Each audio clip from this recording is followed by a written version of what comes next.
Good morning friends, હું અજય ત્રિવેદી અને આજે આપણે ધોરણ 10 વિષય વિજ્ઞાન ચેપ્ટર 6 ની શરૂઆત કરી રહ્યા છીએ। મિત્રો, આજે ચેપ્ટર 6 ના પહેલો ભાગ આપણે જોવાના છીએ।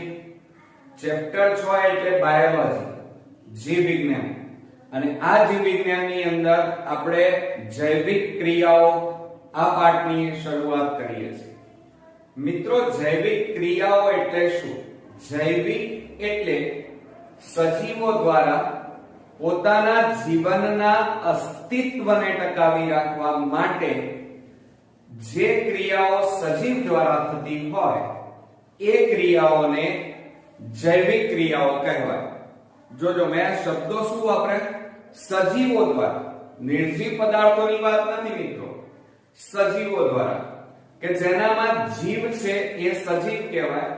અને સજીવ એટલે આપણે બધા, પ્રાણી, પક્ષી, બરોબર, બધા જ પૃથ્વી ઉપર જે સજીવ વ્યક્તિઓ છે એ સજીવ બધા જ પોતાના જીવનને ટકાવી રાખવા માટે, વૃદ્ધિ વિકાસ કરવા માટે, હલન ચલન પ્રચલન કરવા માટે, પ્રજનન કરવા માટે પોતાના જીવનકાળ દરમિયાન જે કંઈ પણ ક્રિયાઓ કરે છે એ ક્રિયાઓને જૈવિક ક્રિયાઓ કહેવાય।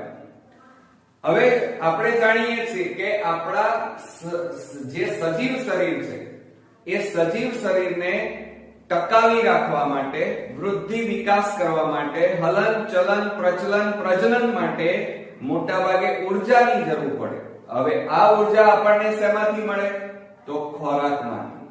ખોરાક એટલે પોષણ, કે જેમાં આપણા શરીરને જરૂરી બધા જ પ્રકારના પ્રોટીન, વિટામિન, ખનિજ ક્ષારો, પાણી પૂરતા પ્રમાણમાં મળી રહે એને ખોરાક અથવા સમતોલ આહાર પણ કહી શકાય।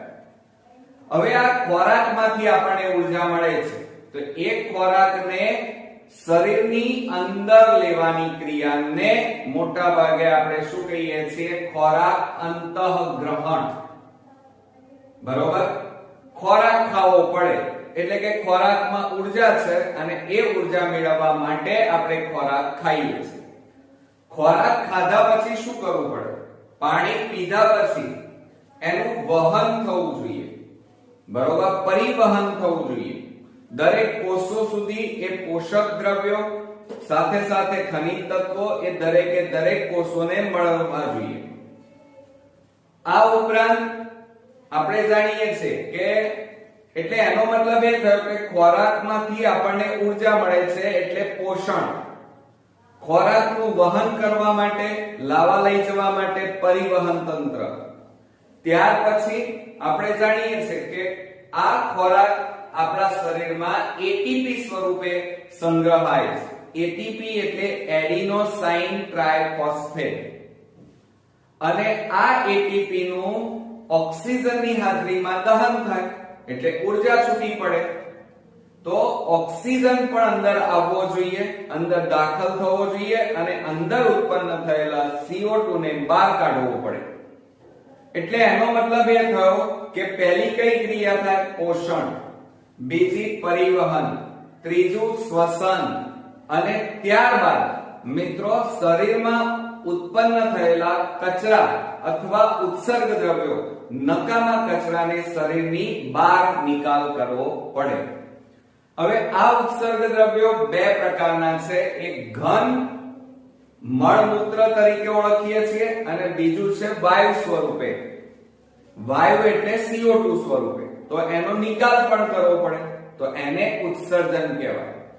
આમ મુખ્ય 4 જૈવિક ક્રિયાઓ છે મિત્રો, અને એ 4 જૈવિક ક્રિયાઓ આપણે જોવાની છે।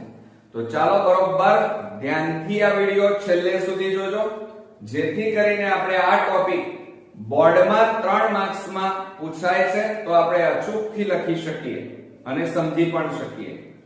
તો જુઓ અહીંયા મિત્રો કે જૈવિક ક્રિયાઓ એટલે શું? સજીવો માટે અગત્યની જૈવિક ક્રિયાઓ ટૂંકમાં સમજાવો, આવું બોર્ડમાં 3 માર્ક્સમાં તમારો પ્રશ્ન પૂછાશે। તો ધ્યાન આપો કે બધા જ સજીવો હવે સજીવ એટલે જેનામાં જીવ છે, જે વૃદ્ધિ પામે છે, જે નવા સજીવનું નિર્માણ કરે છે, એને સજીવ કહેવાય. તો બધા જ સજીવો દ્વારા કરવામાં આવતી મુખ્ય ક્રિયાઓ, કઈ ક્રિયાઓ મિત્રો? મુખ્ય ક્રિયાઓ.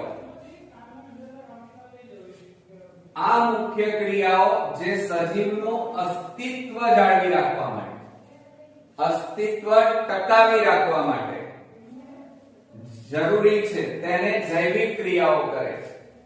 ફરીથી સમજી લો કે બધા જ સજીવો દ્વારા કરવામાં આવતી મુખ્ય ક્રિયાઓ જે સજીવનું અસ્તિત્વ ટકાવી રાખવા માટે જરૂરી છે, એ બધી જ ક્રિયાઓને જૈવિક ક્રિયાઓ કહેવાય.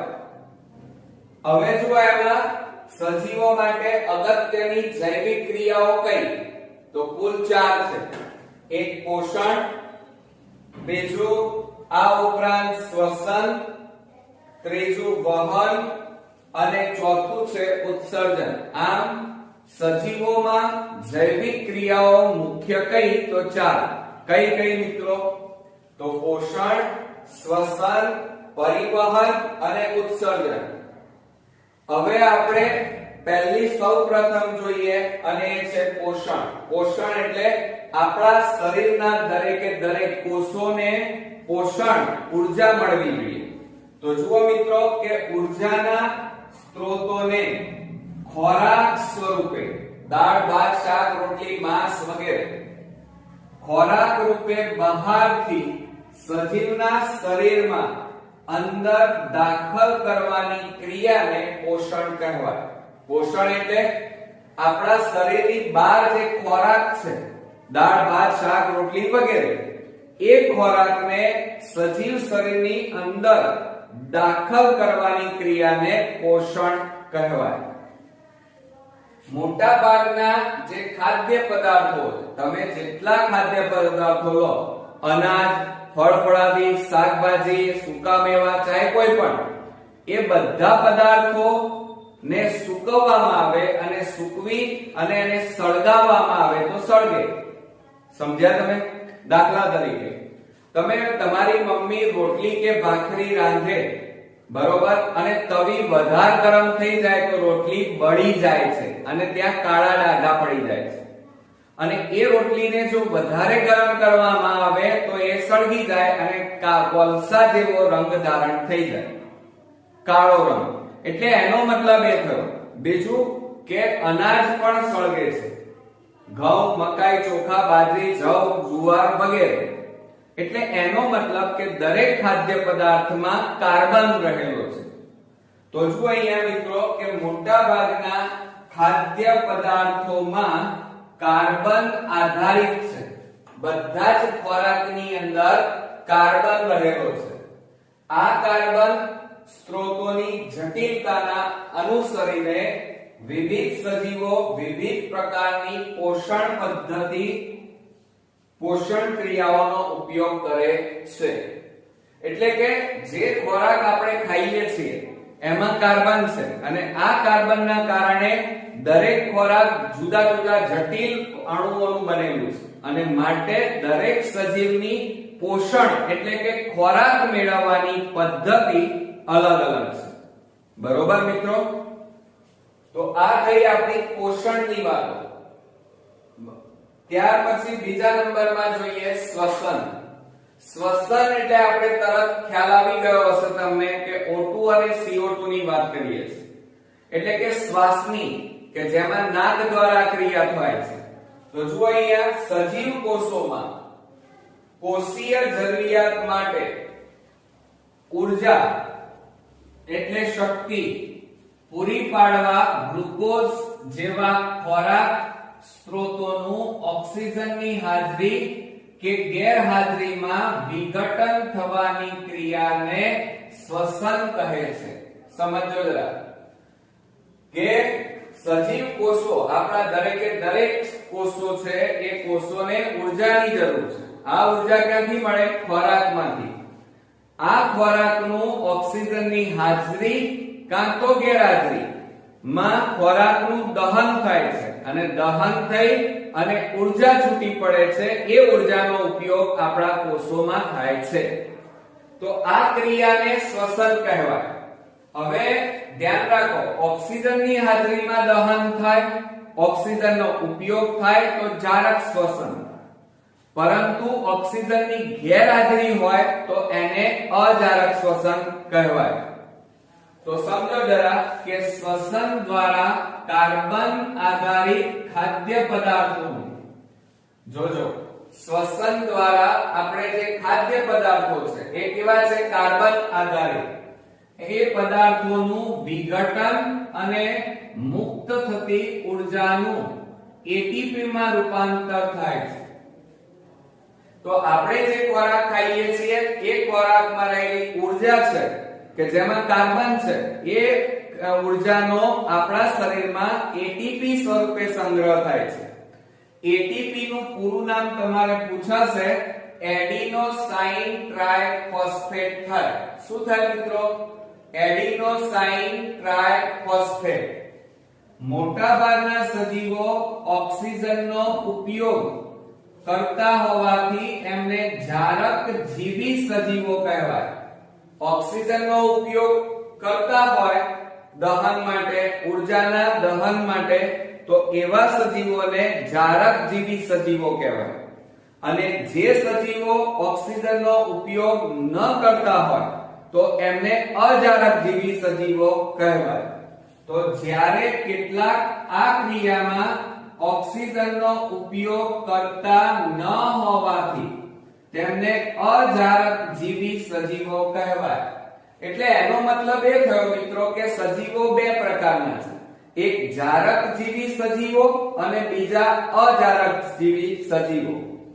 જારક જીવી સજીવો આ એટીપી ના દહન માટે ઓક્સિજનનો ઉપયોગ કરે તો એમને જારક જીવી સજીવ કહેવાય. અને જે સજીવો એટીપી ના એટલે કે ઊર્જા આ એટીપી ના અણુનું દહન માટે ઓક્સિજનનો ઉપયોગ ન કરે તો તેમને અજારક જીવી સજીવો કહેવાય. ઓકે, આ રીતે ઓક્સિજન અને CO2, ઓક્સિજન શરીરની અંદર લેવાની અને CO2 ને શરીરની બહાર કાઢવાની, અને સાથે સાથે ઓક્સિજનની હાજરીમાં ખોરાકનું દહન કરવાની ક્રિયા એટલે શ્વસન. ઓકે, ત્યાર પછી વાત કરીએ વહન. વહન એટલે પરિવહનની વાત કરવાની છે. જુઓ મિત્રો, O2 અને CO2 એ બંનેનું વાયુઓની આપ-લે કરવા માટે એક તો વહન તંત્રની જરૂર પડે, બીજું આ ઉપરાંત ખોરાક આપણે જે ખાઈએ છીએ એનું વહન પરિવહન માટે નલિકાઓની જરૂર પડે. તો મિત્રો જુઓ, એક કોષી સજીવોમાં ખોરાક ગ્રહણ માટે, વાયુઓની આપ-લે માટે કે ઉત્સર્ગ દ્રવ્યોના નિકાલ માટે કોઈ વિશિષ્ટ રચના હોતી નથી. એક કોષી સજીવો એટલે કેવા કહેવાય? અમીબા, પેરામીશિયમ, યુગ્લિના વગેરે. તો અમીબા, પેરામીશિયમ, યુગ્લિના, હાઇડ્રા આ બધા એક કોષી સજીવો છે. અને એક કોષી સજીવોની અંદર એટલે કે નીચલી કક્ષાના સજીવોમાં આવું કોઈ અલગ અલગ તંત્રો હોતા નથી. એટલે કે ખોરાક ગ્રહણ માટે, વાયુઓની આપ-લે માટે કે ઉત્સર્ગ દ્રવ્યોના વહન માટે કોઈ ઉત્સર્જન તંત્ર, શ્વસન તંત્ર, પાચન તંત્ર, પ્રચલન તંત્ર આવા કોઈ અલગ અલગ તંત્રો આવેલા હોતા નથી મિત્રો. હવે જુઓ કેમ? જોજો, કારણ કે સજીવની સમગ્ર સપાટી પર્યાવરણ સાથે સીધા સંપર્કમાં હોય. એનું કારણ છે કારણ કે નીચલી કક્ષાના સજીવો છે અને નીચલી કક્ષાના એક કોષી સજીવોમાં એમનું જે શરીર છે એ વાતાવરણના સીધા સંપર્કમાં છે. એટલે શું કરે છે? એ વાતાવરણમાંથી સીધે સીધો વાયુ અંદર પણ લઈ લે છે અને અંદરનો વાયુ બહાર કાઢે છે. એટલે કહેવાનો મતલબ એક કોષી સજીવોમાં જે શરીર રચના છે એ નીચલી કક્ષાની હોય છે. બહુકોષી સજીવો એટલે આપણે બધા સજીવોમાં બધા કોષો પર્યાવરણ સાથે સીધા સંપર્કમાં નથી. ધ્યાન રાખજો, બહુકોષી સજીવોમાં જે કોષો છે, આપણા આખું શરીર શેનું બનેલું છે? અબજો કોષોનું બનેલું છે. અને આ બધા કોષો વાતાવરણના સીધા સંપર્કમાં હોતા નથી. માટે બધા કોષોને ઓક્સિજન, ખોરાક, પોષણ, ઉત્સર્ગ દ્રવ્યો આ બધાનો લેવડ દેવડ કરવી પડે. એટલે કે એક તો ઓક્સિજન લેવો પડે, એટીપી એટલે ઊર્જાની જરૂર પડે, અને સાથે સાથે ઉત્સર્ગ દ્રવ્યોનો નિકાલ પણ કરવો પડે. તો કોષોની જરૂરિયાત સામાન્ય પ્રસરણથી પૂરી થઈ શકતી નથી. આમાં કેવું હોય, એક કોષી સજીવોમાં પ્રસરણ દ્વારા મોટા ભાગે લેવડ દેવડ થઈ જાય, બરોબર. પરંતુ બહુકોષી એટલે કે ઉચ્ચ કક્ષાના જે સજીવો હોય એમાં કોષોની સંખ્યા વધારે છે. બીજું, એક કોષી સજીવોમાં કોષો વાતાવરણના સીધા સંપર્કમાં હોય, જ્યારે બહુકોષી સજીવોમાં કોષો ઘણા બધા છે અને વાતાવરણના સીધા સંપર્કમાં હોતા નથી. માટે અહીંયા પ્રસરણ દ્વારા, અહીંયા જેમ પ્રસરણ દ્વારા લેવડ દેવડ થાય છે એક કોષી સજીવોમાં, એવી રીતે બહુકોષી સજીવોમાં પ્રસરણ દ્વારા ખોરાક, વાયુ આ બધાની આપલે થતી નથી મિત્રો. તેથી શરીરના બધા કોષો સુધી એક તો ખોરાક, ઓક્સિજન ને લઈ જવા માટે તેમજ કોષોમાં એકત્રિત થયેલા ઉત્સર્ગ દ્રવ્યો એટલે કે નકામા કચરાને દૂર કરવા માટે ચોક્કસ વહન તંત્રની જરૂર પડે છે. ઓકે, તો આ વાત થઈ મિત્રો આપણી વહન તંત્રની, કે એક કોષી સજીવોમાં કોઈ અલગ વહન તંત્ર, શ્વસન તંત્ર, પરિવહન તંત્ર કે આવા કોઈ તંત્રો હોતા નથી. કેમ? કારણ કે આ એક કોષી સજીવોમાં આખું શરીર એક જ કોષનું બનેલું છે અને સાથે સાથે એ વાતાવરણના સીધા સંપર્કમાં છે. એટલે એક કોષી સજીવોમાં પ્રસરણ દ્વારા બધાની ખોરાક, વાયુ, ઉત્સર્ગ દ્રવ્યોની આપલે થઈ જાય છે. જ્યારે બહુકોષી સજીવોમાં એમની શરીર રચના જટિલ છે અને માટે એમના કોષો વાતાવરણના સીધા સંપર્કમાં નથી. અને સીધા સંપર્કમાં ન હોય તો વાયુ, ખોરાક, ઉત્સર્ગ દ્રવ્યો આ બધાની લેવડ દેવડ કરવી હોય, વહન કરવું હોય તો શરીરમાં મોટા ભાગે પરિવહન તંત્રની જરૂર પડે છે. આમ મિત્રો ત્રણ તંત્રો આપણે ભણ્યા. પહેલું પોષણ એટલે ખોરાકનું તંત્ર, બીજું છે શ્વસન, ત્રીજું છે વહન, અને હવે મિત્રો આપણે વાત કરીએ ચોથું, અને એ છે ઉત્સર્જન. ઉત્સર્જન એટલે આ ક્રિયા દ્વારા, આ ઉત્સર્જનની ક્રિયા દ્વારા બહુકોષી સજીવોમાં ઉત્પન્ન થયેલો નાઇટ્રોજન યુક્ત, યાદ રાખજો કયો યુક્ત મિત્રો? નાઇટ્રોજન યુક્ત, અને બીજું હાનિકારક ચયાપચયી દ્રવ્યો દૂર કરવામાં આવે છે. હવે ચયાપચયી એને આપણે સંધિ છૂટી પાડીએ તો ચય વત્તા અપચય એવો થાય. ચય એટલે સર્જનાત્મક અને અપચય એટલે વિનાશાત્મક, બરોબર.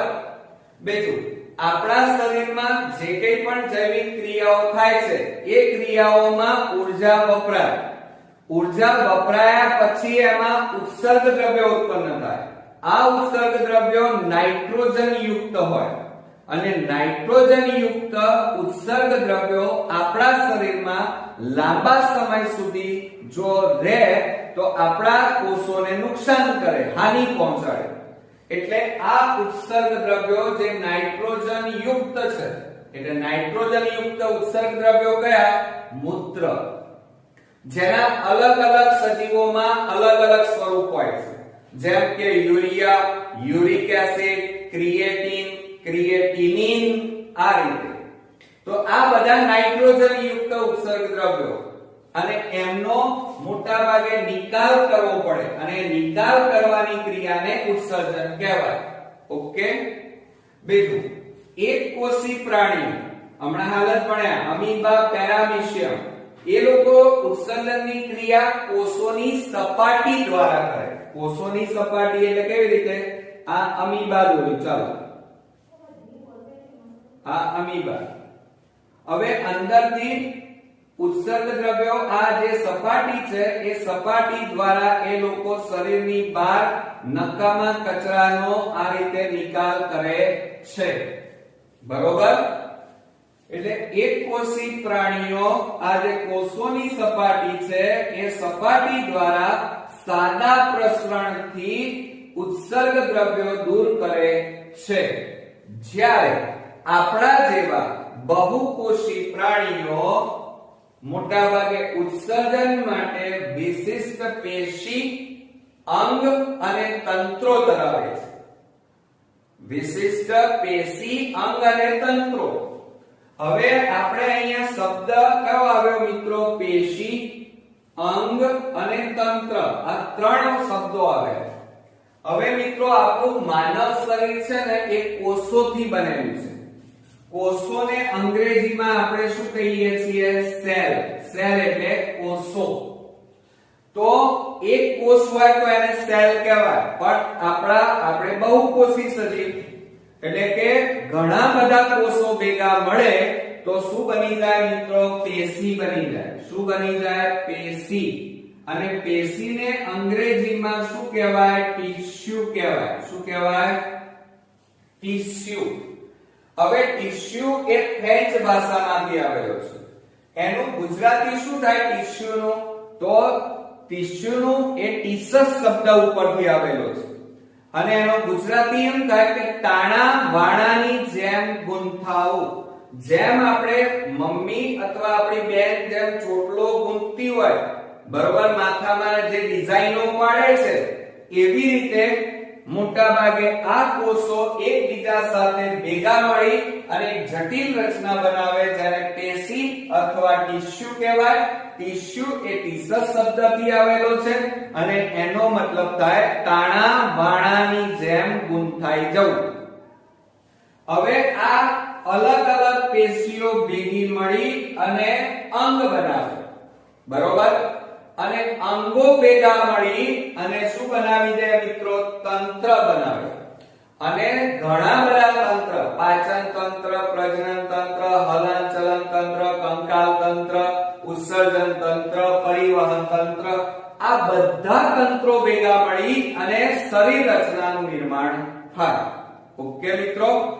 તો આ રીતે માનવ શરીર, સજીવ શરીરની અંદર સજીવ પોતાની જૈવિક ક્રિયાઓ કરવા માટે, પોતાના શરીરના અસ્તિત્વ ટકાવી રાખવા માટે પોતાના જીવનકાળ દરમિયાન જે ક્રિયાઓ કરે છે એ મુખ્ય ક્રિયાઓને જૈવિક ક્રિયાઓ કહેવાય.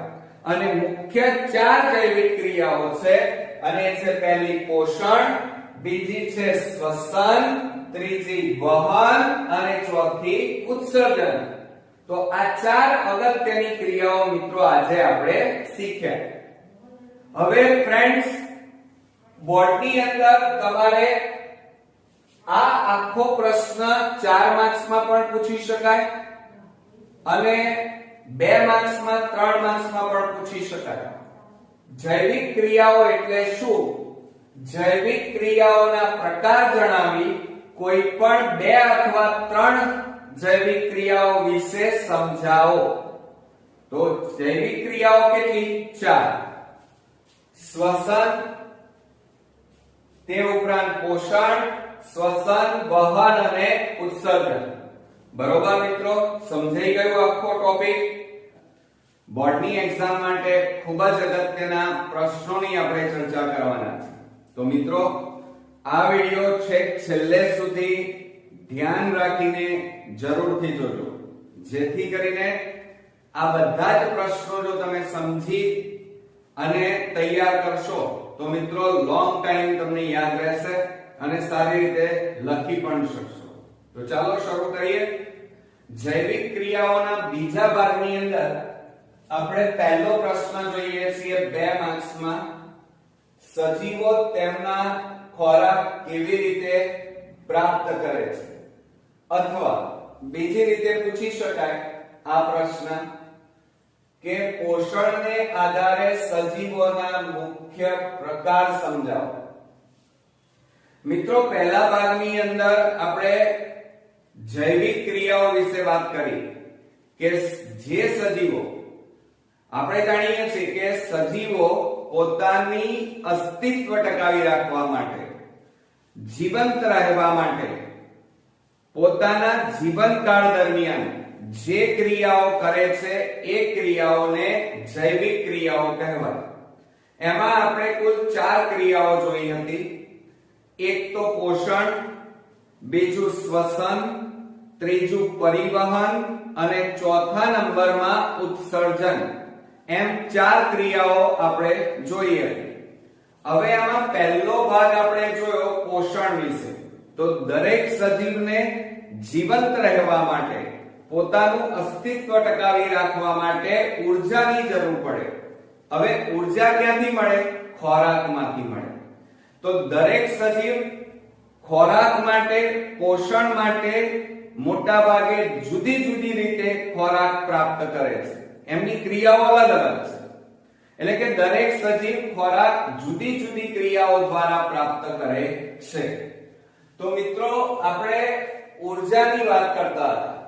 તો ઊર્જા અને દ્રવ્યની જરૂરિયાત બધા સજીવોમાં જુદી જુદી હોય છે.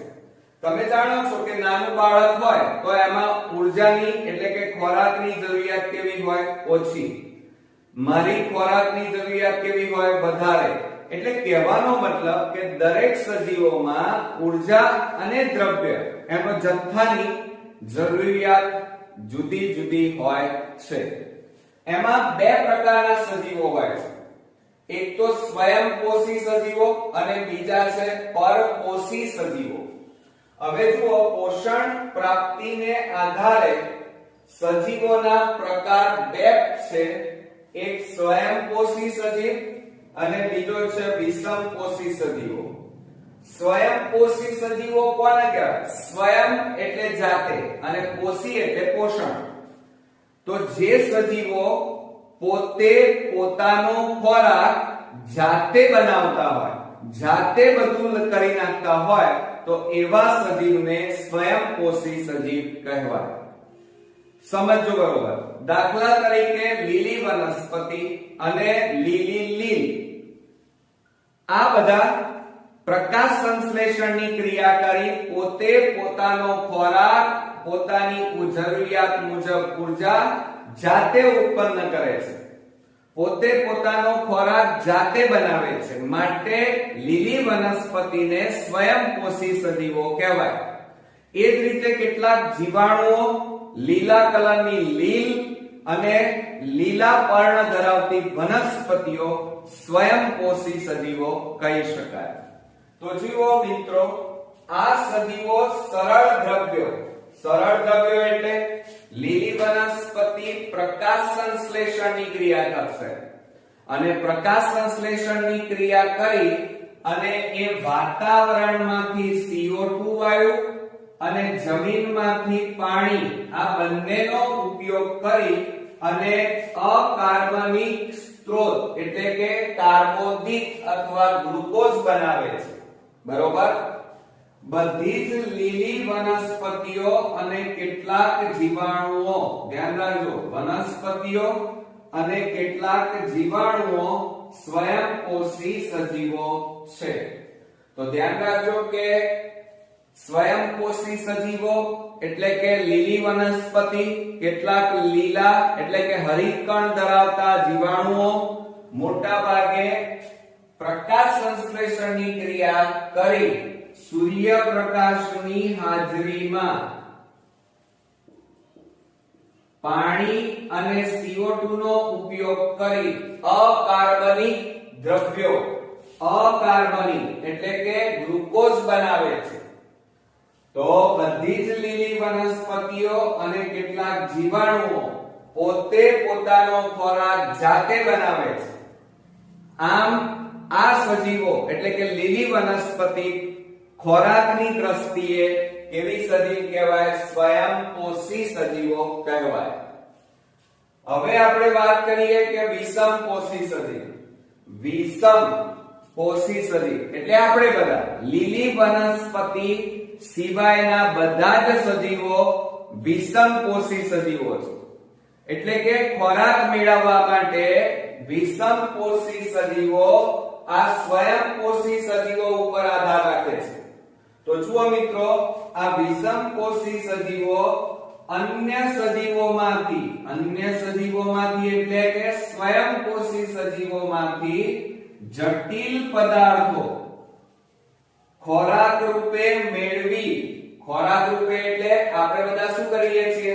દાળ, ભાત, શાક, રોટલી, અનાજ, શાકભાજી, ફળફળાદી, માંસ, ઈંડા આ બધું ખાઈએ છીએ.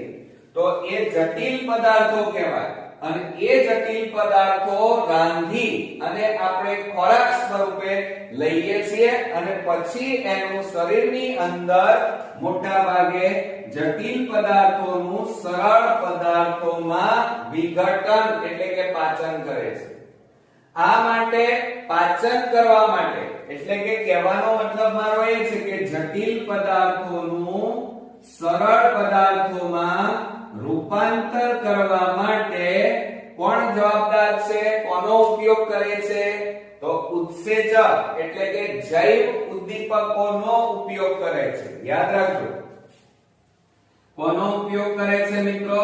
જૈવ ઉદ્દીપકોનો એટલે કે ઉત્સેચકો. ઉત્સેચકો એટલે એને અંગ્રેજીમાં એન્ઝાઇમ્સ કહેવાય. શું કહેવાય? એન્ઝાઇમ્સ એટલે ઉત્સેચકોનો ઉપયોગ કરી જટિલ પદાર્થોનું સરળ પદાર્થોમાં રૂપાંતર કરે છે. વિષમપોષીઓનું અસ્તિત્વ. આ વિષમપોષી એટલે આપણે બધા અસ્તિત્વ ટકાવી રાખવા માટે પ્રત્યક્ષ કે પરોક્ષ રીતે સ્વયંપોષી સજીવો ઉપર એટલે કે લીલી વનસ્પતિ અને કેટલાક જીવાણુઓ પર આપણે આધારિત રહેવું પડે છે. જેમ કે આપણે બધા પ્રાણીઓ અને ફૂગ એ વિષમપોષી સજીવો કહેવાય. કારણ આપણે ક્લોરોફિલ ધરાવતા નથી, હરિતકણ ધરાવતા નથી. આપણે આપણો ખોરાક જાતે બનાવી શકતા નથી. પ્રકાશ સંશ્લેષણની ક્રિયા આપણે કરી શકતા નથી. માટે પોષણની દ્રષ્ટિએ, ખોરાકની દ્રષ્ટિએ આપણે સ્વયંપોષી સજીવોએ રાંધેલા ખોરાક અથવા સ્વયંપોષી સજીવોએ ઉત્પન્ન કરેલા ખોરાક ઉપર આધાર રાખવો પડે છે.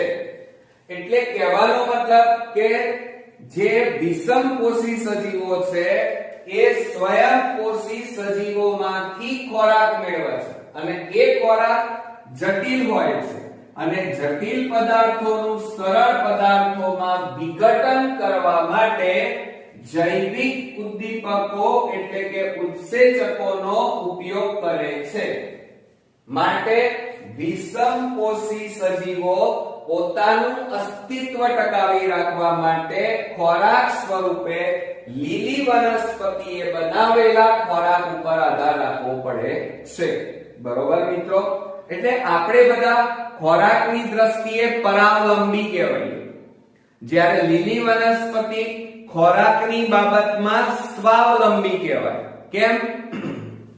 જુઓ મિત્રો કે આ સ્વયંપોષી સજીવો છે ને એ પોતે પોતાનો ખોરાક જાતે બનાવે છે. સેલ્ફ છે ખોરાકની બાબતમાં. એટલા માટે એ સ્વયંપોષી સજીવો કહેવાય. જ્યારે વિષમપોષી સજીવો પોતે પોતાનો ખોરાક જાતે બનાવતા નથી, પરંતુ એમને ખોરાક માટે આ સ્વયંપોષી સજીવો ઉપર આધાર રાખવો પડે છે. માટે ખોરાકની બાબતમાં બીજા ઉપર આધારિત છે. માટે આ વિષમપોષી સજીવોને પરાવલંબી સજીવો કહેવાય, જ્યારે સ્વયંપોષી સજીવોને સ્વાવલંબી સજીવો કહેવાય. ઓકે, ક્લિયર મિત્રો? સમજાઈ ગયું? અચ્છા, તો આ હતા 2 માર્ક્સનો પ્રશ્ન. હવે મિત્રો બીજી એક ટૂંક નોંધ પૂછાય છે 2 માર્ક્સમાં. ટૂંક નોંધ લખો અને એ છે સ્વયંપોષી પોષણ. આવું અલગથી પૂછાય છે. સ્વયં એટલે જાતે, પોષણ એટલે જાતે ખોરાક બનાવે, બરોબર, એવા પોષણની પદ્ધતિ, ખોરાકની પદ્ધતિ. તો સ્વયંપોષી પોષણની વાત કરીએ તો બધા પ્રકાશ સંશ્લેષી સજીવો સ્વયંપોષી પોષણ દર્શાવે છે. હવે પ્રકાશ સંશ્લેષી સજીવો કયા? તો સામાન્ય રીતે જે વનસ્પતિના પર્ણો લીલા રંગના હોય, હરિત કણ ધરાવતા હોય, હરિત દ્રવ્ય હોય, chlorophyll A, chlorophyll B, carotene, xanthophyll ધરાવતા હોય તો એ સજીવો, એ વનસ્પતિ મોટા ભાગે પ્રકાશ સંશ્લેષણની ક્રિયા કરી શકે. તો પ્રકાશ સંશ્લેષણની પ્રક્રિયામાં મોટા ભાગે 3 વસ્તુઓ વપરાય. એક સૂર્યપ્રકાશ, સમજો જરા. બીજું ક્લોરોફિલની હાજરીમાં, ક્લોરોફિલની હાજરી જરૂરી છે, અને CO2 વાયુ અને પાણીનું, આ જુઓ, સૂર્યપ્રકાશની હાજરીમાં, ક્લોરોફિલની હાજરીમાં CO2 અને પાણી, આ બંને વચ્ચે રાસાયણિક પ્રક્રિયા થઈ અને કાર્બોદિત એટલે કે ગ્લુકોઝ માં રૂપાંતર થાય છે. સમજો જરા કે બધા પ્રકાશ સંશ્લેષી સજીવો સ્વયંપોષી પોષણ ધરાવે છે. પ્રકાશ સંશ્લેષણની પ્રક્રિયા દરમિયાન સૂર્યપ્રકાશ અને ક્લોરોફિલની હાજરીમાં CO2 એટલે કાર્બન ડાયોક્સાઇડ અને પાણીનું કાર્બોદિત એટલે કે ગ્લુકોઝમાં રૂપાંતર થાય છે. ઓકે મિત્રો. હવે મિત્રો બધી લીલી વનસ્પતિઓ છે ને, ધ્યાન રાખજો, બધી લીલી વનસ્પતિ, અહીંયા શબ્દ કયો વપરાય છે જુઓ, લીલી વનસ્પતિ. એટલે વનસ્પતિ હોય એ વાંધો નહીં, પણ બધી જે વનસ્પતિના પર્ણો લીલા રંગના હોય એ જ વનસ્પતિ આ સ્વયંપોષી પોષણ ધરાવે. પરંતુ જે વનસ્પતિના પર્ણો લીલા રંગના ન હોય તો એ વનસ્પતિ ખોરાક જાતે બનાવી શકતા નથી. કેમ? એનું કારણ છે, કારણ કે એના બંધારણમાં પર્ણની અંદર ક્લોરોફિલ ગેરહાજર છે, હરિત કણ ગેરહાજર છે, માટે એ પ્રકાશ સંશ્લેષણની ક્રિયા કરી શકે નહીં. હવે જુઓ, બધી લીલી વનસ્પતિઓ સ્વયંપોષી પોષણ દ્વારા શું બનાવે છે મિત્રો? એક તો સ્ટાર્ચ, આ ઉપરાંત કેટલાક પ્રોટીનનું ઉત્પાદન કરે છે. ધ્યાન રાખજો કે લીલી વનસ્પતિ પ્રકાશ સંશ્લેષણની ક્રિયા દ્વારા સ્ટાર્ચ અને પ્રોટીનનું પણ ઉત્પાદન કરે છે. હવે પ્રોટીનનું ઉત્પાદન તો કઠોળ વર્ગની વનસ્પતિમાં આપણે જાણીએ છીએ, જેને સિમ્બી કુળની વનસ્પતિ કહેવાય. કારણ સિમ્બી કુળની વનસ્પતિ કોને કહેવાય? કે જે વનસ્પતિમાં ફળો સિંગ સ્વરૂપે આવતા હોય. દાખલા તરીકે ચોળાની સિંગ, બરોબર, ચોળાની સિંગો, બરોબર. તો આ કહેવાનો મતલબ કે હંમેશા કઠોળમાંથી પ્રોટીન મળે. એટલે વનસ્પતિ પ્રકાશ સંશ્લેષણની ક્રિયા દ્વારા સ્ટાર્ચ અને પ્રોટીનનું ઉત્પાદન કરે છે. બીજું, હવે ધ્યાન આપો કે કાર્બોદિત એટલે કે ગ્લુકોઝ વનસ્પતિઓને ઊર્જા પૂરી પાડવા માટે ઉપયોગી છે. આ ખોરાક છે જાતનો, જેમ તમારા માટે દાળ ભાત શાક રોટલી, એમ વનસ્પતિ માટે કાર્બોદિત એટલે કે ગ્લુકોઝ એ એના માટે ખોરાક. વધારાનો હવે શું થાય? આપણે દાખલા તરીકે તમને 10 રોટલી આપવામાં આવી, હવે તમે 2 રોટલી ખાધી તો બાકીની કેટલી વધી? 8 રોટલી વધી. તો 8 રોટલી તમે શું કરો છો? સાચવીને રાખો છો, અને જ્યારે ભૂખ લાગે એટલે તમે એ 8 રોટલીમાંથી પોતે ખાવ છો. તો એમ વનસ્પતિ ખોરાક બનાવે, ખોરાકમાં એ શું બનાવે છે? પ્રકાશ સંશ્લેષણની ક્રિયા દ્વારા કાર્બોદિત અથવા ગ્લુકોઝ બનાવે અને એમાંથી વનસ્પતિ શું મેળવે? ઉર્જા મેળવે. અને વધારાની ઉર્જા, વધારાના ખોરાકનું વનસ્પતિ સંગ્રહ કરે, સ્ટોરેજ કરે. પણ કયા સ્વરૂપે એનો સંગ્રહ કરે મિત્રો? તો યાદ રાખજો કે વધારાના કાર્બોદિત અથવા વધારાના ગ્લુકોઝનો એ સ્ટાર્ચ કણ, ટૂંકા પ્રશ્ન, મંડકણ સ્વરૂપે સંગ્રહ કરે છે. કયા સ્વરૂપે? યાદ રાખજો, સ્ટાર્ચ કણ કે મંડકણ સ્વરૂપે સંગ્રહ કરે છે. આ બંને આંતરિક ઉર્જાના સ્ત્રોતો કહેવાય. આ બધા સ્ટોરેજ છે એ અંદર સચવાયેલી ઉર્જા કહેવાય. જેમ તમારા શરીરમાં જુઓ, આ બધી ઉર્જા કહેવાય, સંચિત ઉર્જા, વધારાની ઉર્જા. દાખલા તરીકે પુરુષમાં ઉદરની અંદર વધારાની ચરબીનો સંગ્રહ થાય અને સ્ત્રીની અંદર એના નિતંબ પ્રદેશમાં વધારાની ઉર્જાનો સંગ્રહ થાય. તો આપણે બધા જાણીએ છીએ કે જ્યારે આપણે ઉપવાસ કરીએ, 2-3 દિવસ સુધી ખોરાક ન ખાઈએ તો પણ આપણે મરી જતા નથી. કેમ?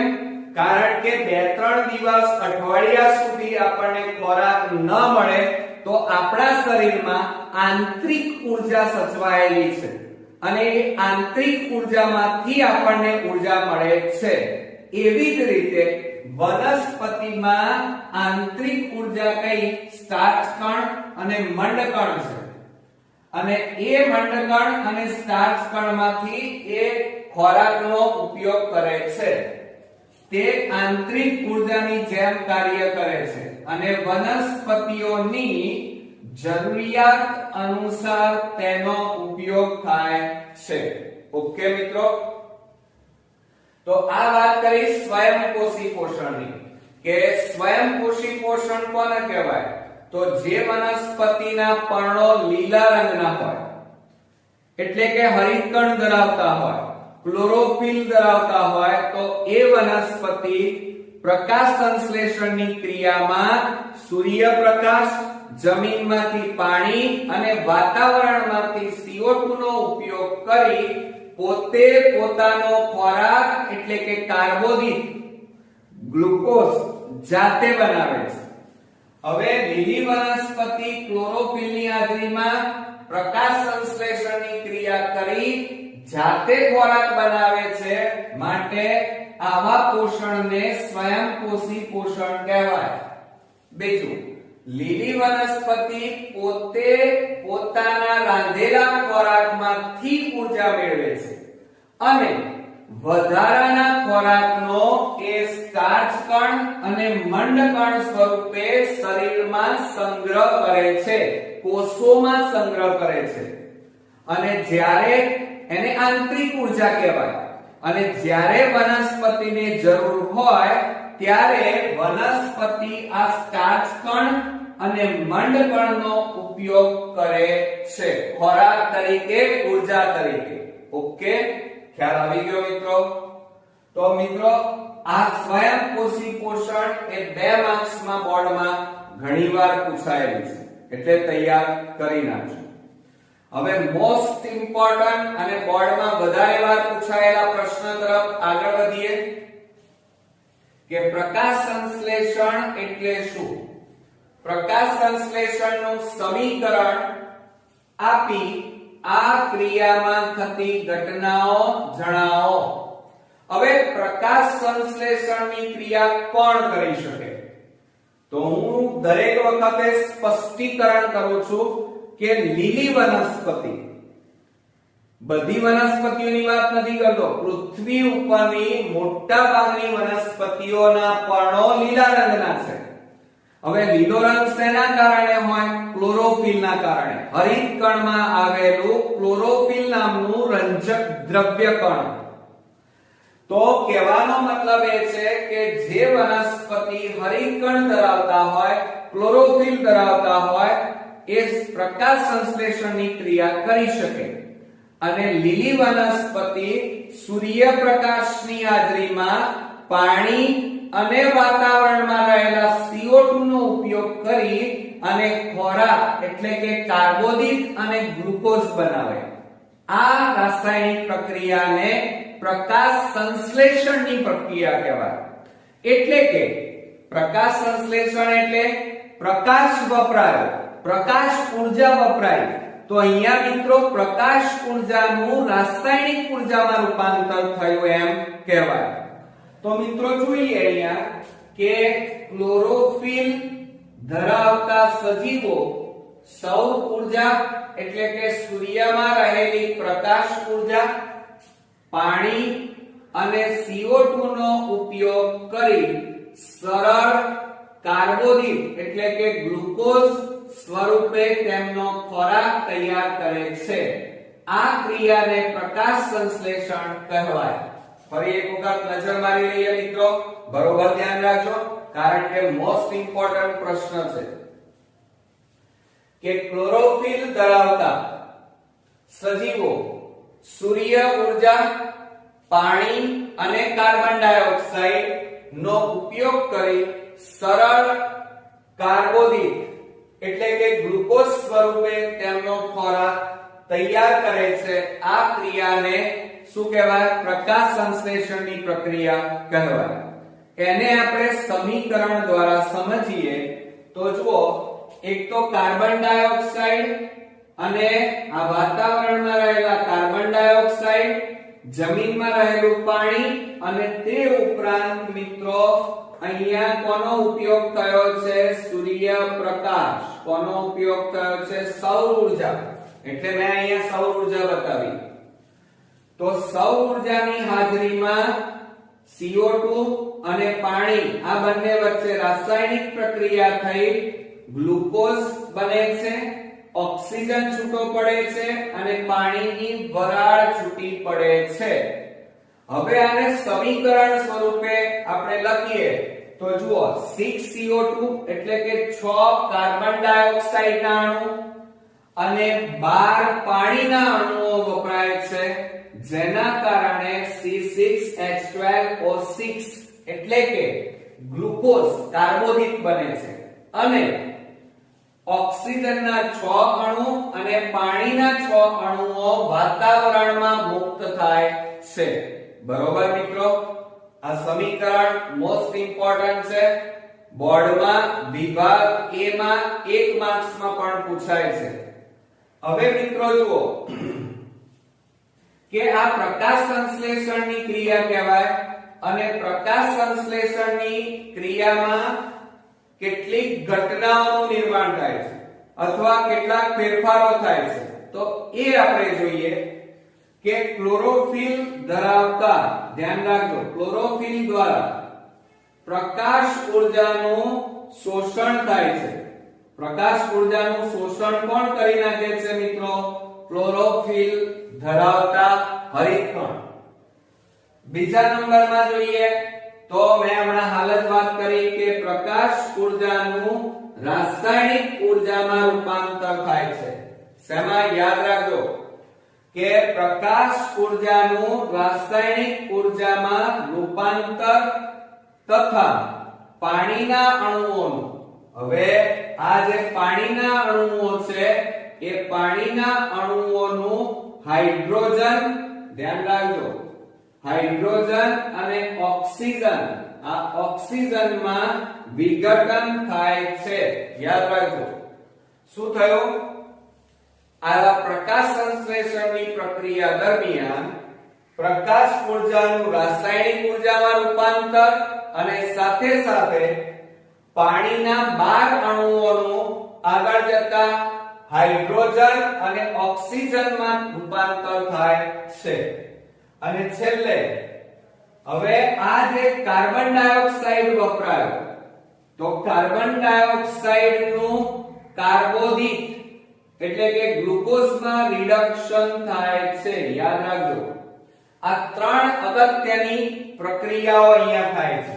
સમજો જરા કે લીલી વનસ્પતિ પ્રકાશ સંશ્લેષણની ક્રિયા દ્વારા વાતાવરણનો CO2, જમીનમાંથી પાણી અને સૂર્યપ્રકાશની હાજરીમાં રાસાયણિક પ્રક્રિયા કરી કાર્બોદિત એટલે કે ગ્લુકોઝ બનાવે છે આ રાસાયણિક પ્રક્રિયાને પ્રકાશ સંશ્લેષણની પ્રક્રિયા કહેવાય કેમ કારણ કે આ પ્રક્રિયા પ્રકાશની હાજરીમાં થાય છે પ્રકાશ ઊર્જા વપરાય છે માટે આ પ્રકાશ સંશ્લેષણની પ્રક્રિયામાં પ્રકાશ ઊર્જાનું રાસાયણિક ઊર્જામાં રૂપાંતર થાય છે બીજું આ ઉપરાંત મોટા ભાગે પાણીના 12 અણુઓ અને કાર્બન ડાયોક્સાઇડના 6 અણુઓ વપરાય છે અને ગ્લુકોઝ એટલે કે કાર્બોદિત અને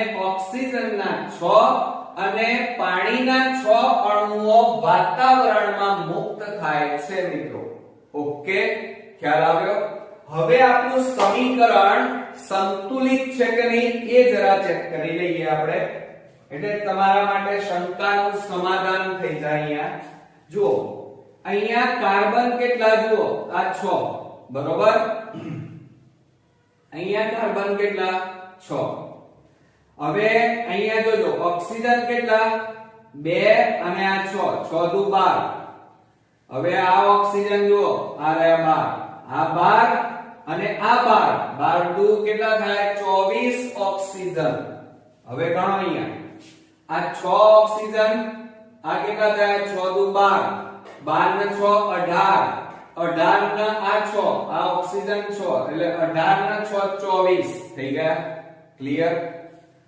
હવે જુઓ હાઇડ્રોજન ની વાત કરીએ તો આ 2 પણ આગળ 12 છે એટલે 12 દુ 24 હાઇડ્રોજન તો જમણી બાજુ પણ 24 હોવા જોઈએ તો જુઓ આ હાઇડ્રોજન 12 અને આ બાજુ પણ હાઇડ્રોજન 12 12 ના 12 24 થયા હાઇડ્રોજન બરોબર તો મિત્રો આ સમીકરણ બરોબર ધ્યાન આપજો કે 6CO2 12H2O gives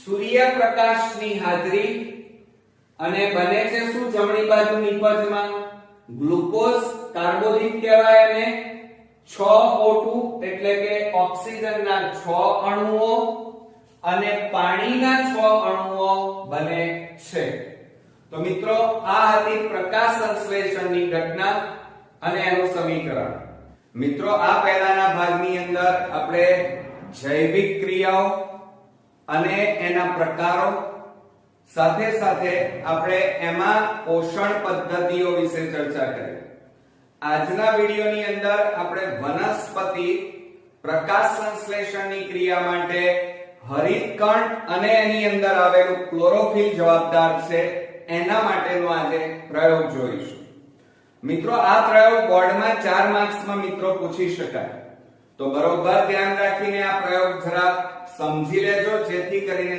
તમને તૈયાર કરવામાં સરળતા રહે તો મિત્રો આજના ત્રીજા ભાગની અંદર આપણે પ્રયોગ જોઈએ છીએ પ્રકાશ સંશ્લેષણ માટે ક્લોરોફિલ આવશ્યક છે તે દર્શાવતો પ્રયોગ વર્ણવો હવે મિત્રો આપણે લીલી વનસ્પતિ પ્રકાશ સંશ્લેષણની ક્રિયા કોણ કરી શકે કે જે વનસ્પતિના પર્ણ લીલા રંગના હોય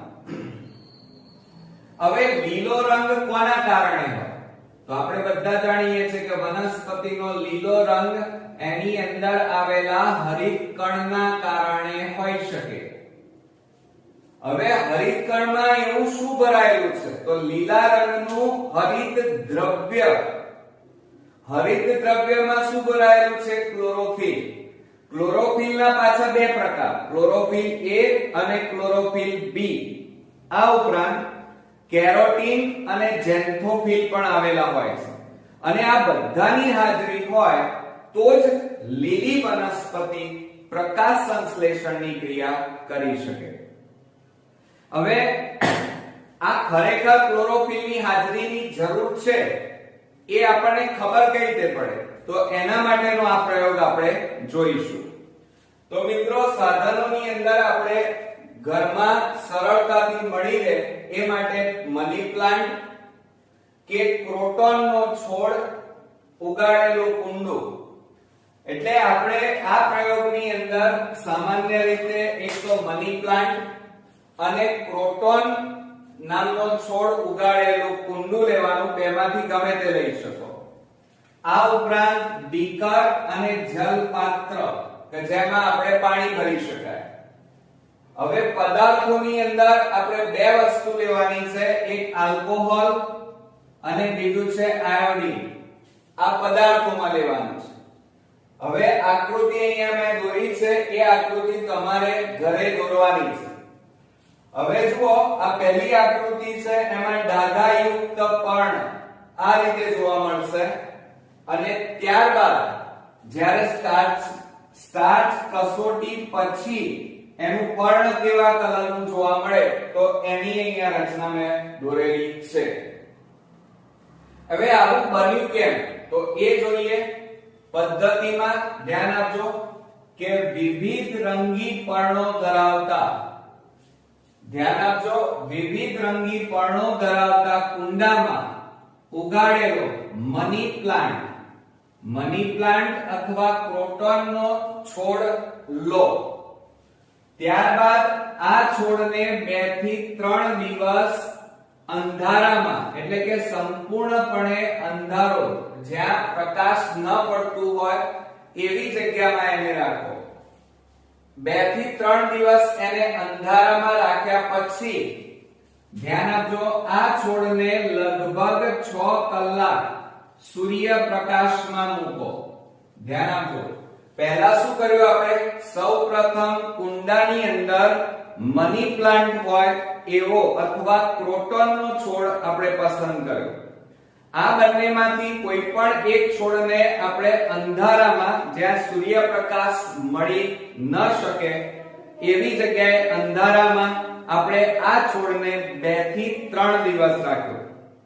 ત્યારબાદ આ છોડ જે અંધારામાં રાખ્યો હતો એ છોડને 3 દિવસ બાદ આ છોડને લગભગ 6 કલાક સૂર્યપ્રકાશમાં રાખો. હવે શું થશે કે હવે 6 કલાક સૂર્યપ્રકાશમાં રાખ્યા પછી આ છોડનું એવું પર્ણ તોડો જેનો કેટલોક ભાગ લીલો અને બાકીનો ભાગ સફેદ હોય. બરોબર? તો જોજો અહીંયા કે હવે પહેલા શું કર્યું? કુંડાને અંધારામાં રાખ્યા 2 થી 3 કલાક. પછી શું કર્યું? કુંડાને આપણે 6 કલાક સૂર્યપ્રકાશમાં રાખ્યું. ત્યારબાદ આ કુંડાનો કોઈ એક પર્ણ કે જે થોડું લીલું હોય અને થોડોક ભાગ એનો સફેદ હોય એવું એક પર્ણ તોડી લીધું.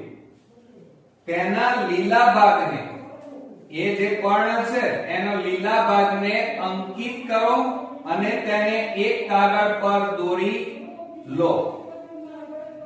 બરોબર મિત્રો? તોડેલા આ પર્ણને, હવે તમે જે પર્ણ તોડ્યું છે એને આલ્કોહોલ ભરેલા, ધ્યાન આપજો, આલ્કોહોલ ભરેલા બીકરમાં મૂકો. આલ્કોહોલ ભરેલા બીકરમાં જે તોડેલા પર્ણ છે એને મૂકતા પછી એને ઉકળતા પાણી ભરેલા, પહેલા શેમાં મૂકવાનું? આલ્કોહોલ ભરેલા પાત્રમાં. પછી એ પર્ણને બહાર કાઢી અને ગરમ પાણી ભરેલા પાત્રમાં, ઉકળતા પાણી ભરેલા જલ પાત્રમાં એ પર્ણને મૂકી રાખવાનું જ્યાં સુધી એ પર્ણનો રંગ દૂર ન થાય, એટલે કે એ પર્ણ રંગ વગરનું બની જાય ત્યાં સુધી એ પર્ણને રાખી મૂકવાનું. બરોબર મિત્રો? હવે આ રંગ વગરનું જે પર્ણ છે એ પર્ણને પાણીથી ધોઈ સ્વચ્છ કરી થોડી મિનિટ માટે એને આયોડીન, ધ્યાન આપજો, બરોબર, આયોડીનના મંદ દ્રાવણમાં ડુબાડવાનું.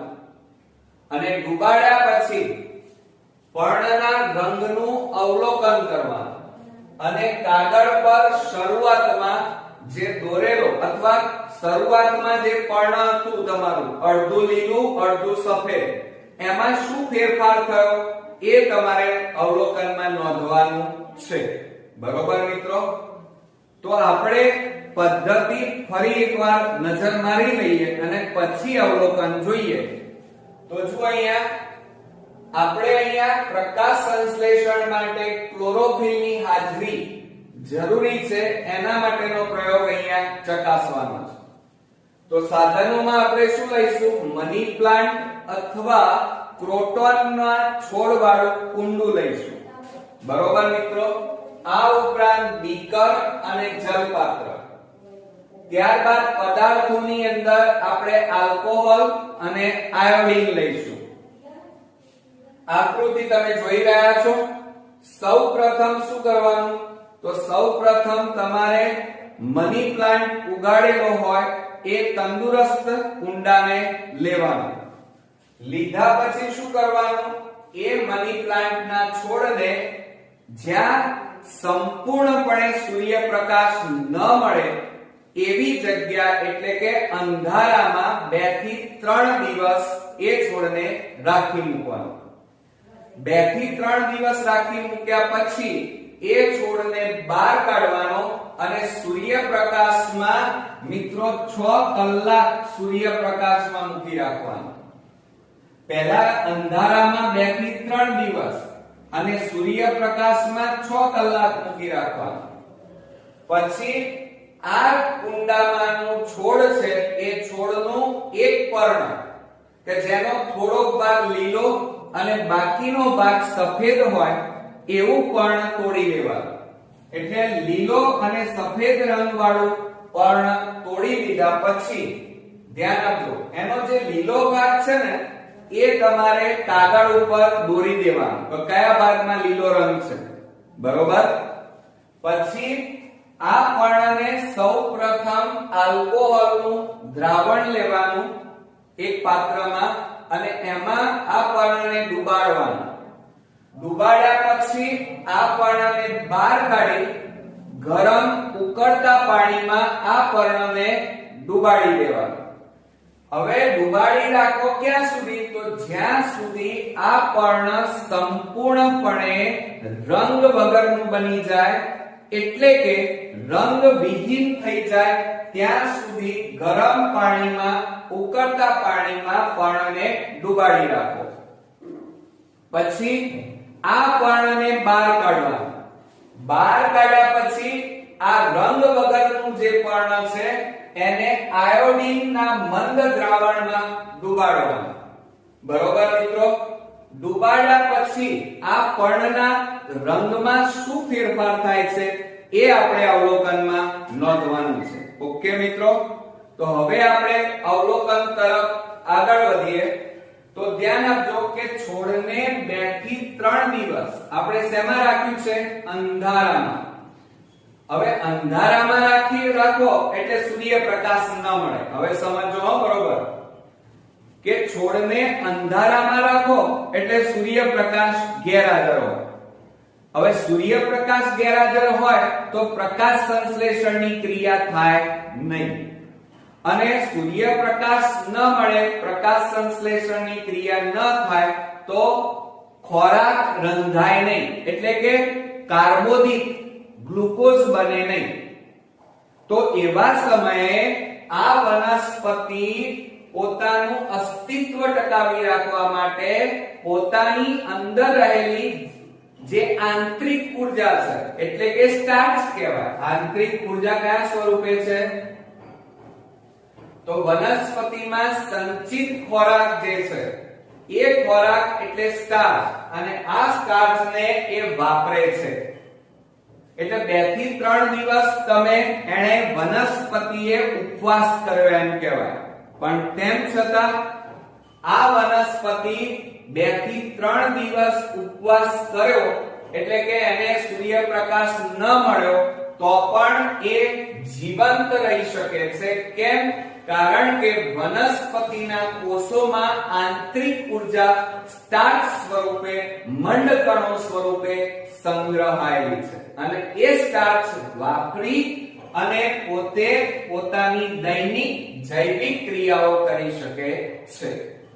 બીજું, હવે ઉકળતા પાણી ભરેલા જળ પાત્રમાં આલ્કોહોલમાં ડુબાડેલું જે પર્ણ છે એ પર્ણ ધરાવતા બીકરને મૂકતા પર્ણનો જે લીલો રંગ છે એ લીલો રંગ દૂર થાય છે અને ધ્યાન રાખજો ગુમાવી પર્ણ કેવું બની જાય છે? રંગવિહીન બની જાય છે. હવે તમે અંધારામાં રાખ્યું, અંધારામાં રાખ્યા પછી પર્ણને ક્યાં રાખ્યું? 6 કલાક સૂર્યપ્રકાશમાં રાખ્યા પછી તમે એને આલ્કોહોલમાં રાખ્યું, પછી ગરમ પાણીમાં રાખ્યું, એટલે પર્ણ કેવું બની જવાનું મિત્રો? રંગ વગરનું, એટલે કે રંગવિહીન બને છે. બીજું, ત્યારબાદ હવે જુઓ, પર્ણને આલ્કોહોલના દ્રાવણમાંથી બહાર કાઢી લેવામાં આવે ત્યારે દ્રાવણ જે છે એ લીલા રંગનું બનશે. કેવા રંગનું બની જાય છે? આ ટૂંકા પ્રશ્નોમાં બધું યાદ રાખવાનું, કારણ કે ટૂંકા પ્રશ્નમાં આ બધું જ પૂછાશે. અહીંયાથી તમારા એમસીક્યુ ટૂંકા પ્રશ્નો ખરા ખોટા અહીંયાથી પૂછી શકાય કે પર્ણને આલ્કોહોલના દ્રાવણમાંથી બહાર કાઢવામાં આવે ત્યારે પર્ણ રંગ વગરનું બને અને જે દ્રાવણ છે એ લીલા રંગનું બની જાય. ઓકે. બીજું, છેલ્લે પર્ણને તમે ક્યાં મૂક્યું? આયોડીનના દ્રાવણમાં.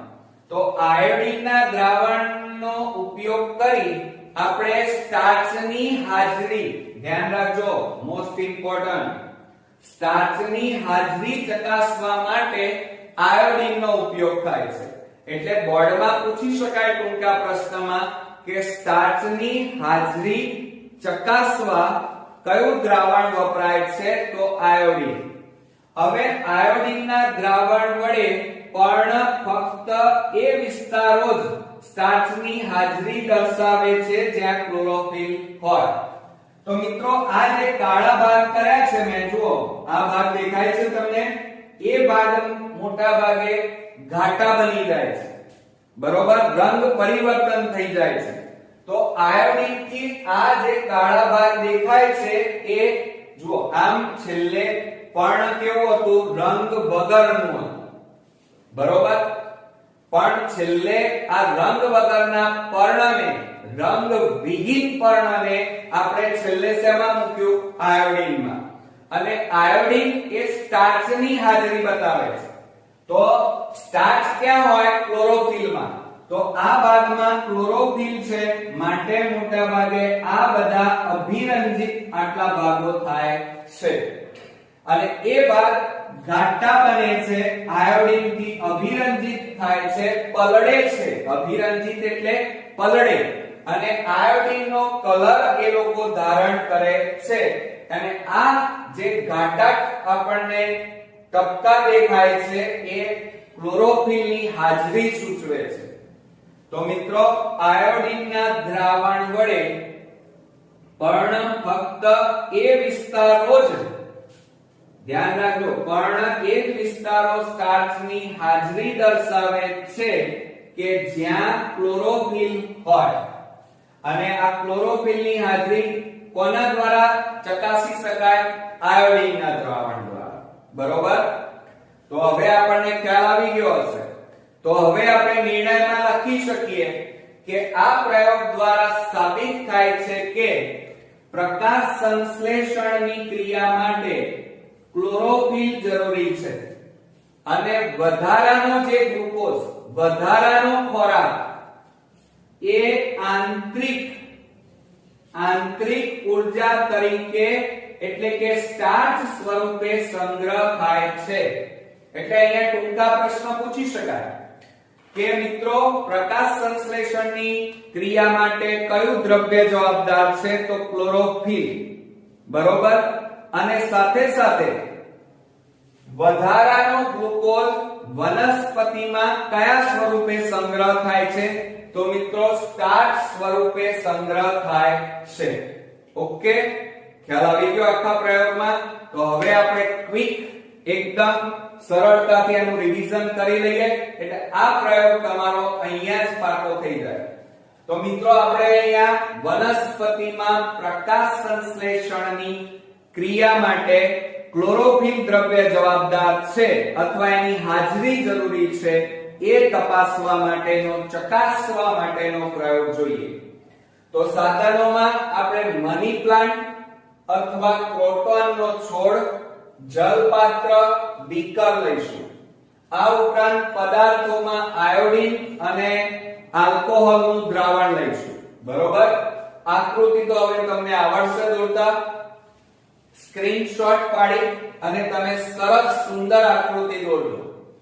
હવે મિત્રો પદ્ધતિમાં જોઈએ તો સૌપ્રથમ આપણે અહીંયા જે ઘરમાં મની પ્લાન્ટ છે એ મની પ્લાન્ટ લઈ એનું કુંડું લઈ એના છોડને અંધારામાં રાખવાનું 2 થી 3 દિવસ, જ્યાં સૂર્યપ્રકાશ ન મળે. 2 થી 3 દિવસ અંધારામાં રાખ્યા પછી આ કુંડાને સૂર્યપ્રકાશમાં અજવાળામાં એને 6 કલાક રાખવાનું. હવે 6 કલાક રાખો પછી આ કુંડાનું એક પર્ણ, આ છોડનું એક પર્ણ એવું લેવાનું કે જેનો થોડોક ભાગ લીલો અને થોડોક ભાગ સફેદ, એટલે કે આછો લીલો હોય એવું પર્ણ, ધ્યાન રાખો, એવું પર્ણ એક તોડી લેવાનું. તોડી લીધા પછી એનો જે આ લીલો ભાગ છે એ પેન્સિલથી ટીક કરી દેવાનો કાગળ પર, અને આ બાકીનો ભાગ સફેદ હશે, આછો લીલો. બરોબર?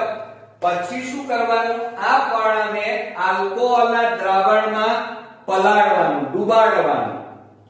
ત્યારબાદ એને ઉકળતા પાણીમાં આ પર્ણને મોટા ભાગે રાખી મૂકવાનું. રાખી મૂકતા આ પર્ણ સંપૂર્ણપણે સફેદ થઈ જશે, એટલે કે રંગ વગરનું પર્ણ બનશે, રંગવિહીન. હવે આ રંગ વગરનું જે પર્ણ છે, હવે એ પર્ણને શેમાં તમારે ડુબાડવાનું? તો એને આયોડીનના દ્રાવણમાં એને પલાળવાનું થોડા સમય માટે, અને પછી એ પર્ણ બહાર કાઢી એનું અવલોકન એના રંગનું કરવાનું. બરોબર મિત્રો? તો અવલોકન કરતા આપણે જાણીએ છીએ કે વનસ્પતિના છોડને 2 થી 3 દિવસ આપણે અંધારામાં રાખો તો એ વખતે પ્રકાશ સંશ્લેષણની ક્રિયા થાય નહીં.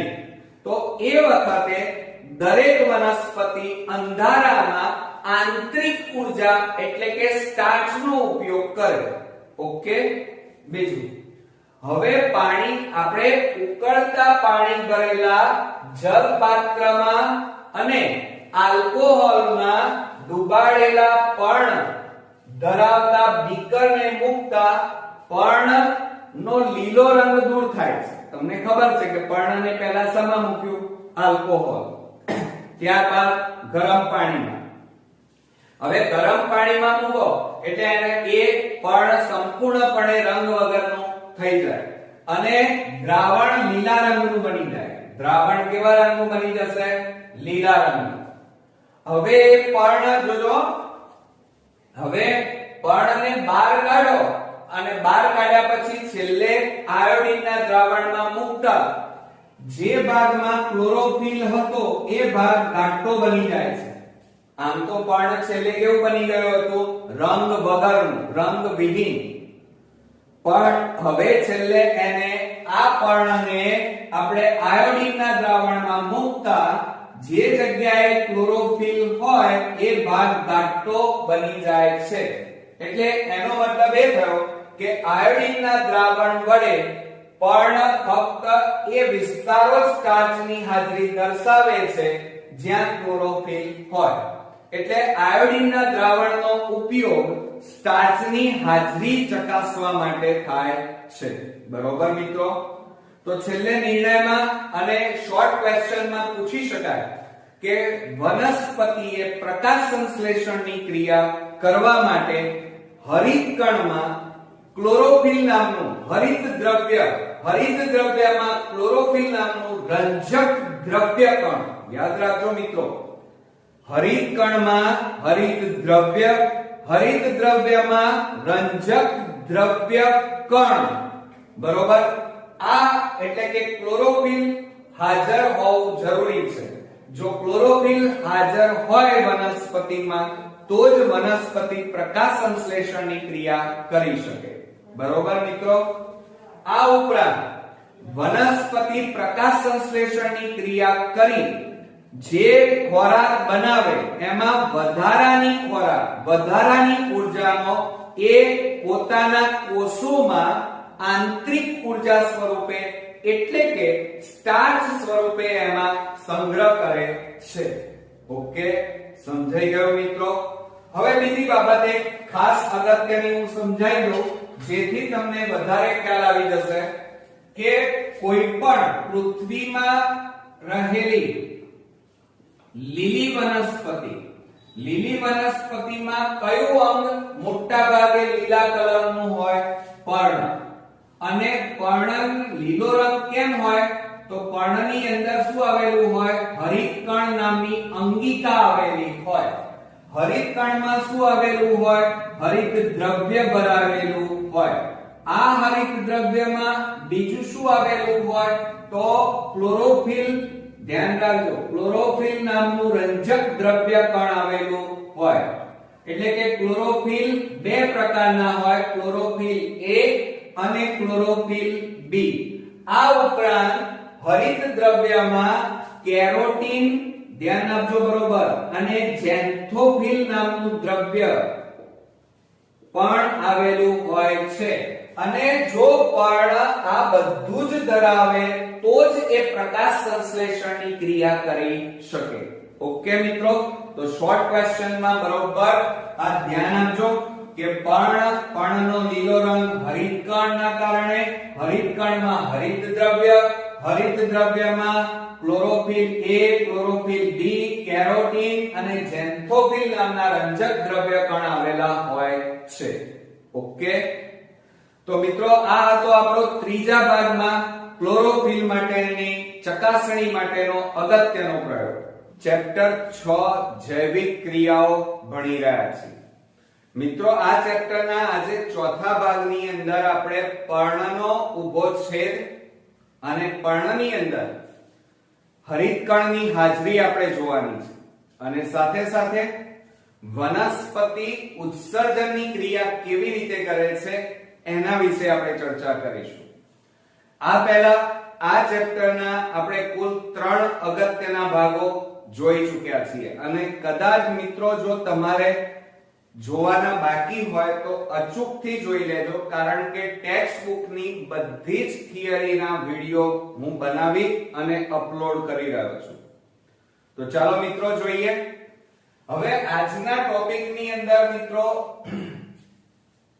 પર્ણના ત્રાંસા છેદની નામ નિર્દેશિત આકૃતિ દોરી ક્લોરોફિલના સ્થાનની સમજૂતી આપો. હવે મિત્રો અહીંયા એમ કીધું છે કે પર્ણના ત્રાંસા છેદ. તો આપણે બધા જાણીએ છીએ એ પ્રમાણે દરેક વનસ્પતિ, લીલી વનસ્પતિમાં આ રીતે આ પર્ણ આવેલું હોય. બરોબર? આ વચ્ચેના ભાગે જે છે એને શું કહેવાય? મધ્ય શિરા અથવા મુખ્ય શિરા. અને આ આજુબાજુ મેં આ જે દોરેલી છે અહીંયા કાળા કલરમાં દોરેલી છે એને સિરિકા કહેવાય. વચ્ચેના ભાગે આ જાડી રચના જોવા મળે છે તેને મધ્ય શિરા, જ્યારે બ્લેક કલરમાં તમને જાડા જેવી રચના જોવા મળે છે એને શિરા અથવા એને શિરિકા પણ કહી શકાય. હવે મિત્રો આ પર્ણને, આ મધ્ય શિરા અને શિરિકા એ આ પર્ણને દ્રઢતા, મજબૂતાઈ અને ટટ્ટાર, કડકપણું આપવાનું કામ કરે છે. એટલે કે આ મધ્ય શિરા અને આ શિરા એ આ બંને એ આ પર્ણનું હાડપિંજર કહેવાય. જેમ આપણા શરીરમાં આપણે ટટ્ટાર ઊભા રહી શકીએ છીએ, આપણા શરીરને યોગ્ય આકાર મળ્યો, તો આ બધાનું કારણ શું? કારણ કે આપણા શરીરમાં જેમ હાડપિંજર છે એમ અહીંયા પર્ણમાં આ મધ્ય શિરા અને શિરિકા આ બંને ભેગા મળી અને પર્ણનું હાડપિંજર બનાવે છે. હવે આ પર્ણને આપણે છેદ લેવો છે. તો છેદ કેવી રીતે લેવાય? તો બે બ્લેડ ભેગી કરવાની, બે બ્લેડ ભેગી કરી દો અને ભેગી કર્યા પછી તમારી પાસે જે પર્ણ હોય એને આ રીતે આમ મૂકી દો, દબાઈ દો, પ્રેસ કરી નાખો આ ભાગમાં, વચ્ચેના ભાગમાં, અને એના કારણે શું થશે? પર્ણના બે ટુકડા થઈ જશે. હવે અહીંયા એક ટુકડો મેં બતાવ્યો છે, બરોબર? હવે બીજી વાત કે સામાન્ય રીતે પર્ણના ભાગો કયા કયા? તો આ પર્ણનું જે આ ટોચ છે એને પર્ણાગ્ર કહેવાય. શું કહેવાય? પર્ણાગ્ર.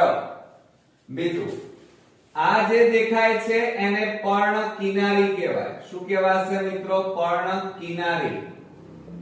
આ ઉપરાંત આ આખો જે ભાગ દેખાય છે, આ આખો ભાગ એને પર્ણપત્ર અથવા પર્ણફલક કહેવાય. વનસ્પતિમાં પર્ણ એ ચપટું એટલે કે દબાઈ ગયેલું અને લીલા રંગનું અંગ છે જેને આપણે પર્ણ કહીએ છીએ. હવે આ પર્ણની અંદર મધ્યશિરા અને સિરિકા આવેલી છે. સાથે સાથે તમે જોઈ શકો છો, હું આ એરો મારું, કે આ પર્ણ એ આ પ્રકાંડ સાથે, આ પ્રકાંડ અથવા ડાળી સાથે જોડાયેલો આ જે ટૂંકો દંડ એરો મારેલો છે એ ટૂંકા દંડને પર્ણદંડ કહેવાય. અને આ જે ભાગ છે, આ જે ભાગ એને શું કહેવાય? પર્ણતલ કહેવાય. શું કહેવાશે? પર્ણતલ. હવે મિત્રો આ પર્ણપત્ર છે, પર્ણપત્ર અથવા પર્ણફલક કહેવાય. આ તમે જોઈ રહ્યા છો કે જેની અંદર મધ્યશિરા અને એટલે મધ્યશિરા એટલે મુખ્ય શિરા, જેની અંદર જલવાહક પેશી અને અન્નવાહક પેશી આવેલી હોય. અને આ જે તમે ઝાડા જેવી રચના જોઈ રહ્યા છો એને શિરા અને સિરિકા કહેવાય. હવે આ મુખ્ય શિરા અને આ શિરા એ બંને આ પર્ણને, પર્ણના કોષોને પોષક દ્રવ્યો, ખનિજ દ્રવ્યો અને પાણી, આ ત્રણ વસ્તુઓ પૂરું પાડવાનું કામ આ મધ્ય શિરા દ્વારા, શિરા અને સિરિકા મારફતે થાય છે. એનું કારણ છે, કારણ કે આ જે મધ્ય શિરા અથવા મુખ્ય જે જાડી શિરા જોઈ રહ્યા છો એમાં મોટા ભાગે અન્નવાહક પેશી અને જલવાહક પેશી બંને આવેલી છે. અન્નવાહક પેશી છે એ ખોરાકનું વહન કરે અને જલવાહક પેશી છે એ પાણી અને ખનિજ ક્ષારોનું વહન કરે છે. અને આ બંને જેમાં આવેલા હોય એને શું કહેવાય? વાહિક પુલ કહેવાય. શું કહેવાય મિત્રો? જે પેશીમાં જલવાહક અને અન્નવાહક બંને પેશી આવેલી હોય એ પેશીને વાહિક પુલ કહેવાય. ઓકે, ક્લિયર મિત્રો? ખ્યાલ આવ્યો તમને પર્ણની રચનામાં? હવે આ પર્ણના છેદની વાત કરવાની છે. તો મેં તમને શું કીધું કે બે બ્લેડ લેવાની, પતરી, અને ભેગી કરી અને પર્ણને આ રીતે દબાઈ દેવાની. પર્ણ ઉપર દબાવી દો એટલે આ પર્ણ બે ભાગમાં વહેંચાઈ જાય અને તમારી જે બ્લેડ છે, પતરી છે, એ બે પતરીઓની વચ્ચે તમે જ્યારે છૂટી પાડશો પતરીને ત્યારે વચ્ચેના ભાગે વાળના દોરા જેવી આવી પતલી એક રચના જોવા મળશે. એ પર્ણનો પતલો ભાગ, આ છેદ લીધો એમ કહેવાય. એને તમારે સ્લાઇડ ઉપર મૂકવાનું, પાણીનું ટીપું મૂકો, અભિરંજક કરો અને પછી માઇક્રોસ્કોપમાં જુઓ તો આ પર્ણ અત્યારે આવું દેખાય છે. કેવું છે? લીલા રંગનું, બરોબર? પરંતુ એની અંદર ક્યાં શું આવેલી છે? તો એ રચના જોવા માટે આ પર્ણના છેદને માઇક્રોસ્કોપમાં જોતા તમે અહીંયા આકૃતિ જે જોઈ રહ્યા છો આવી રચના તમને માઇક્રોસ્કોપમાં જોવા મળે. બરોબર? અને જો અભિરંજિત કરી હોય iodine, methylene blue, methyl orange થી એને અભિરંજિત કરવામાં આવે તો એ રંગબેરંગી અહીંયા રચના માઇક્રોસ્કોપમાં જોવા મળે. હવે આ પર્ણના ઊભા છેદમાં તમે જોયું હશે, અહીંયા આકૃતિ મેં દોરેલી છે. આ આકૃતિ પરીક્ષામાં તમારે દોરવી પડશે મિત્રો. બીજું, હવે તમે વનસ્પતિનું પર્ણ જોયું હશે તો વનસ્પતિના પર્ણમાં ઉપરનો ભાગ તમારે જોવાનો તો એક ઘાટો લીલો હોય અને નીચેનો ભાગ જોશો તો થોડોક આછો લીલો હોય. આવું કેમ મિત્રો? તો અહીંયા જુઓ તમને વધારે સમજણ પડશે. હવે આ પર્ણનો જે છેદ લીધો છે આપણે ટુકડો કર્યો અને એ ટુકડાને માઇક્રોસ્કોપમાં જોતા આ પર્ણનો છેદ જોવા મળશે. એમાં ઉપરી અધિસ્તર નું જે કોષો આવેલા છે એ પ્રમાણમાં જાડા અને ઈંટ જેવા આડી ઈંટ જેવા મોટા આવેલા છે જેને ઉપરી અધિસ્તર કહેવાય. હવે ઉપરી અધિસ્તરની નીચે ઊભી ઈંટો ગોઠવી હોય લગોલગ. લગોલગ એટલે શું? એકબીજાને અડીને આવેલી હોય, જગ્યા અવકાશ ન હોય એને લગોલગ કહેવાય. તો આ ઊભી ઈંટો વાળી રચના, કોષોથી બનેલી આ જે રચના છે એ આ કોષોને શું કહેવાય? લંબોતક પેશી કહેવાય અથવા એને લંબોતક કોષો કહેવાય. બરોબર? એટલે પહેલું સ્તર એ ઉપરી અધિસ્તર, ત્યાર પછી ઊભી ઈંટો જેવા અને એકબીજાની નજીક ગોઠવાયેલા કોષોનું સ્તર જેને લંબોતક પેશી અથવા લંબોતક કોષ કહેવાય. હવે જુઓ, આ બધા કોષો એકબીજાની નજીક અડીને આવેલા છે, સહેજ પણ જગ્યા નથી. બરોબર?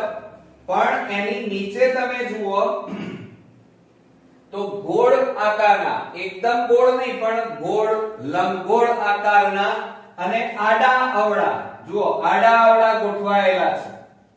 અને આ આડા અવળા ગોઠવાયેલા ગોળ લંબગોળ આકારના કોષોને શિથિલોતક કોષો કહેવાય. શું કોષ કહેવાય મિત્રો? આ ગોળ કોષોને શિથિલોતક કોષો કહેવાય અને આ આખી રચનાને શિથિલોતક પેશી કહેવાય. કેમ? કારણ કોષો ભેગા મળી પેશી બનાવે, પેશી ભેગા મળી અંગ બનાવે, અંગો ભેગા મળી તંત્ર બને અને તંત્ર ભેગા મળી અને શરીરની રચના થાય. તો મિત્રો આ ગોળ આકારના એકબીજાને અડીને છૂટા આવેલા, જુઓ વચ્ચે જગ્યા છે, જોઈ આ અવકાશ છે. તો આ રીતે છૂટા છવાયા ગોળ લંબગોળ આકારના કોષો આવેલા છે જેને આપણે શિથિલોતક કોષો કહેવાય. હવે આ કોષોની વચ્ચે અવકાશ છે. અહીંયા શું આવેલો છે? જો આ જગ્યા આવેલી છે આ બધી. તો આ ખાલી જગ્યા જે છે ત્યાં મોટા ભાગે, આ જે જગ્યા છે ત્યાં મોટા ભાગે વાયુ કોટરો આવેલા છે. મેં અહીંયા એક વાયુ કોટર દોર્યું છે, જોયું? જેને વાત કોટર પણ કહેવાય. વાત કોટર એટલે વાત એટલે વાયુ અને કોટર એટલે ખાડો. તો વાયુઓ જ્યાં આપલે થવાની છે, વાયુઓની અવરજવર થવાની છે, એ વાત કોટરો આવેલા છે. ક્યાં? તો એ શિથિલોતક કોષોની વચ્ચે આ જે અવકાશ જગ્યા આવેલી છે ત્યાં વાત કોટરો અથવા વાયુરંધ્રો આવેલા હોય છે. બરોબર? બીજું, આ શિથિલોતક કોષોની બહારની બાજુએ જુઓ લંબચોરસ આકારના અને ચપટા, અહીંયા જુઓ આ મોટા છે, જ્યારે આ કેવા છે? નાના ચપટા અને આડા. બરોબર? લંબચોરસ આકારના કોષોનું આ સ્તર આવેલું છે. આ સ્તરને નીચે છે, નીચે એટલે અધઃ અધિસ્તર આવેલું છે. જુઓ મિત્રો, નામ પ્રમાણે તમે સમજી લો. અધઃ, અધ એટલે નીચે, તો નીચે આવેલા સ્તરને અધઃ અધિસ્તર કહેવાય અને ઉપર આવેલું હોય એને ઉપરી અધિસ્તર કહેવાય. બરોબર? ખ્યાલ આવી ગયો? હવે બીજી વાત, આ જે કોષો છે એને લંબોતક કોષો કહેવાય. ગોળ આકારના જે કોષો છે એને શિથિલોતક કોષો કહેવાય. હવે આ બંને કોષોને બરોબર ધ્યાનથી તમે જુઓ તો આ કોષોમાં આ ટપકા કેટલા છે ગણતરી કરીએ એટલે તમને ખબર પડી જશે. જુઓ 1 2 3 4 5 6 7 8 9 10 11, એટલે આમાં 11 છે ટપકા. જ્યારે આ કોષમાં ગણો 1 2 3 4 1 2 3 4 5 1 2 3 4 5 1 2 3 4 5 6 બસ એટલે એનો મતલબ એ થયો કે લંબોતક કોષોમાં આ ટપકા એ શું છે હરિતકણ છે શું છે હરિતકણ શું આવેલું છે મિત્રો હરિતકણ તો આ ટપકા છે એ લંબોતક પેશીમાં હરિતકણની સંખ્યા વધારે આવેલી છે જ્યારે આ શિથિલોતક કોષોમાં હરિતકણની સંખ્યા મોટા ભાગે ઓછી છે આ ટપકા છે એ હરિતકણ છે મિત્રો ફરીથી કહું છું આ ટપકા જે દેખાય છે એ હરિતકણ છે બરોબર એટલે લંબોતક કોષોમાં હરિતકણની સંખ્યા વધારે જ્યારે આ શિથિલોતક કોષોમાં હરિતકણની સંખ્યા ઓછી બરોબર હવે બીજી વાત આ હરિતકણ છે હરિતકણની અંદર કયું દ્રવ્ય ભરાયેલું હોય મિત્રો તો હું આ ભૂસી નાખું અહીંયા તમને સમજાવવા માટે જુઓ હરિતકણમાં હરિત દ્રવ્ય આવેલું હોય શું આવેલું હોય મિત્રો હરિત દ્રવ્યમાં શું આવેલું હોય ક્લોરોફિલ આવેલું હોય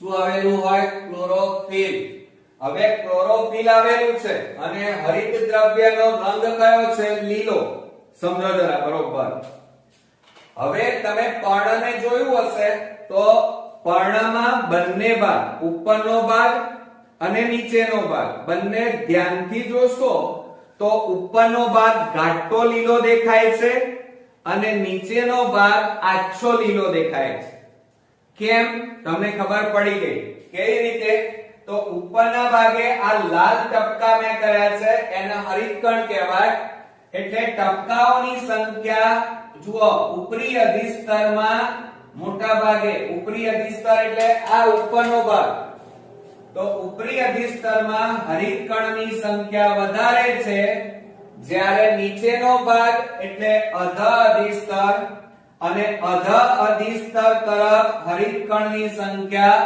ઓછી છે ઉપર હરિતકણની સંખ્યા વધારે હરિત દ્રવ્ય વધારે માટે પર્ણનો ઉપરનો ભાગ હંમેશા ઘાટો લીલો જ્યારે નીચેનો ભાગ હરિતકણ ઓછા હરિત દ્રવ્ય ઓછું માટે નીચેનો ભાગ આછો લીલો દેખાય છે બરોબર મિત્રો એટલે હવે તમને કોન્સેપ્ટ ક્લિયર થઈ ગયો હશે બીજી વાત કે આ જે ટપકા છે એ હરિતકણમાં શું આવેલું છે હરિત દ્રવ્ય ભરાયેલું હોય બરોબર કે નહીં બીજી વાત હરિત દ્રવ્યની અંદર શું આવેલું છે ક્લોરોફિલ હવે ક્લોરોફિલ બે પ્રકારના હોય એમનું નામકરણ આ રીતે થયેલું છે ક્લોરોફિલ A અને ક્લોરોફિલ B એમ બે પ્રકારના છે સાથે સાથે આ હરિત દ્રવ્યમાં કેરોટીન આવેલું છે શું આવેલું છે મિત્રો કેરોટીન અને ઝેન્થોફિલ આવેલું છે આ રંજક દ્રવ્ય કણો કહેવાય શું કહેવાય રંજક દ્રવ્ય કણ એટલે સમજી લીધું મિત્રો કે આ ઉપરનો ભાગ છે એમાં ઉપરી અધિસ્તર આવેલું છે અને એનું બહારની બાજુએ આ કાળા રંગનું પડ મેં દોરેલું છે જે મીણયુક્ત ક્યુટિકલ નું છે સમજો હવે મીણયુક્ત ક્યુટિકલ હવે આ ક્યુટિકલ અને મીણયુક્ત એટલે શું તો સામાન્ય રીતે તમે બધા જાણો છો કે શિયાળામાં તમારી ત્વચા એકદમ બરછટ બની જાય છે એટલે તમે શું કરો છો તમારી આ ચામડી ઉપર વેસેલિન લગાવો છો એમ જેના કારણે તમારી ત્વચા એકદમ મુલાયમ બને છે તો અહીંયા પર્ણમાં આ ઉપરના ભાગે મીણયુક્ત ક્યુટિકલ નું આવરણ આવેલું છે જે બહારના વાતાવરણ સામે આ પર્ણના અંદર આવેલા આંતરિક અંગોનું રક્ષણ કરે છે બરોબર બીજું હવે આ ક્યુટિકલ ની નીચે આવો તો મોટા ભાગે લંબચોરસ ઈંટ જેવા આકારના કોષો આવેલા છે જેને ઉપરી અધિસ્તર કહેવાય ઉપરી અધિસ્તરની નીચે ઈંટ ઊભી ઈંટો ગોઠવેલી હોય લગોલગ એને લંબોતક કોષો કહેવાય. લંબોતક કોષોની નીચે ગોળ અથવા લંબગોળ આકારના કોષો આવેલા છે જેને શિથિલોતક કોષો કહેવાય. અને શિથિલોતક કોષોની નીચે આડા અને ચપટા મોટા ભાગે લંબચોરસ આકારના ચપટા કોષોનું સ્તર આવેલું છે જેને અધઃ અધિસ્તર કહેવાય. બીજી વાત, આ પર્ણનો ઉપરનો ભાગ છે. હવે તમે એમ કહેશો સર ખબર કઈ રીતે પડે?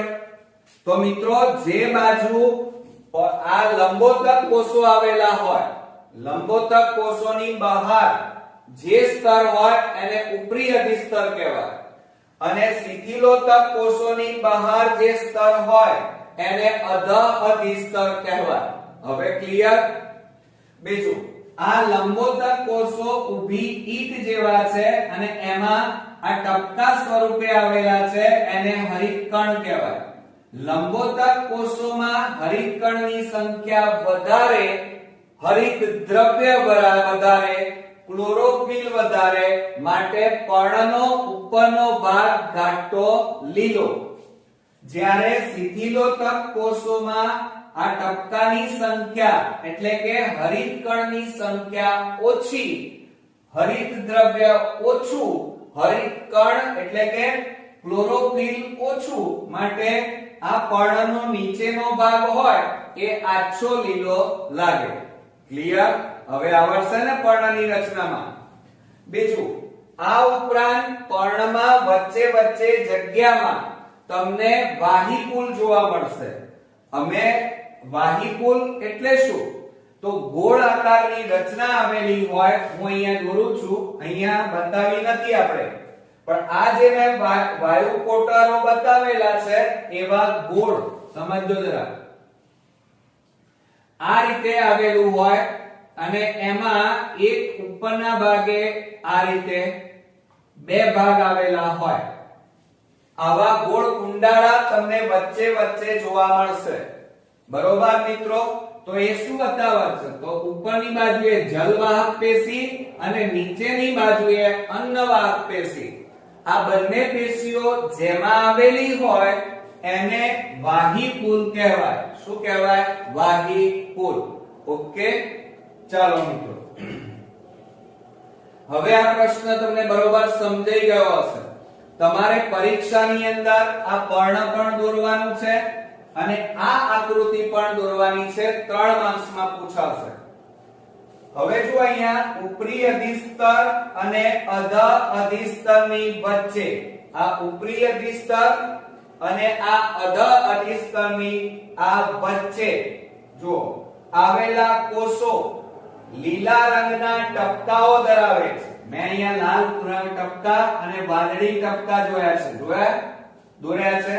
તો એ લીલા રંગના ટપકા હોય છે અને આ ટપકાઓ મોટા ભાગે આ લીલા રંગના જે ટપકાઓ છે એને શું કહેવાય? હરિતકણ તરીકે ઓળખાતી કોષીય એટલે કે કોષોમાં આવેલી અંગિકાઓ છે. શું છે મિત્રો?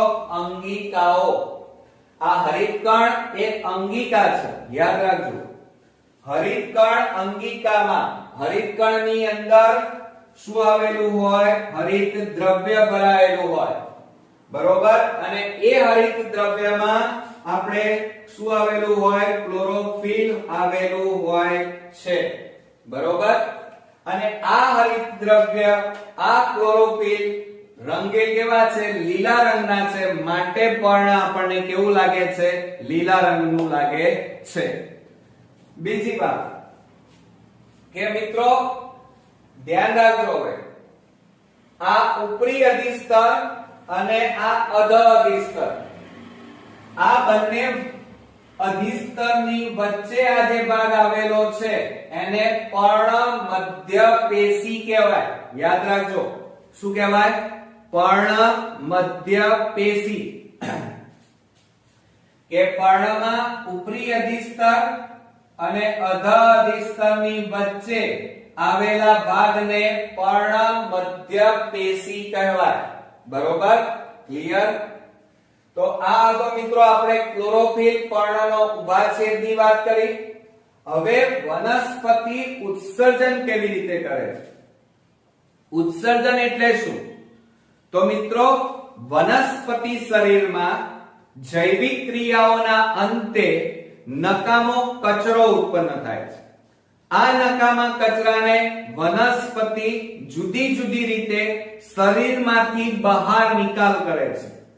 આ નિકાલ કરવાની નકામા કચરાને શરીરની બહાર નિકાલ કરવાની ક્રિયાને ઉત્સર્જન કહેવાય. પણ મિત્રો તમારા મારા શરીરમાં ઉત્સર્જન નકામા કચરાને નિકાલ કરવા માટે જુઓ ઉત્સર્જન તંત્ર આવેલા છે મનુષ્યની અંદર, પરંતુ વનસ્પતિમાં કોઈ અલગથી ઉત્સર્જન તંત્ર આવેલું નથી. તો વનસ્પતિ કેવી રીતે ઉત્સર્જન કરે છે અથવા નકામા કચરાનો કેવી રીતે નિકાલ કરે છે એ જોઈએ. હવે જો અહીંયા બરોબર ધ્યાનથી જુઓ, તમારે 2 માર્ક્સમાં ટૂંક નોંધ પૂછાશે કે વનસ્પતિઓમાં ઉત્સર્જન ટૂંક નોંધ લખો. તો બરોબર ધ્યાન આપજો મિત્રો કે વનસ્પતિઓ એ પ્રાણીઓની જેમ, એટલે કે તમારા મારી જેમ, તમારામાં અને મારામાં એમ કે પ્રાણીઓની જેમ કોઈ ઉત્સર્ગ અંગો, જોજો ઉત્સર્ગ અંગો અથવા તંત્ર અલગથી ધરાવતું નથી.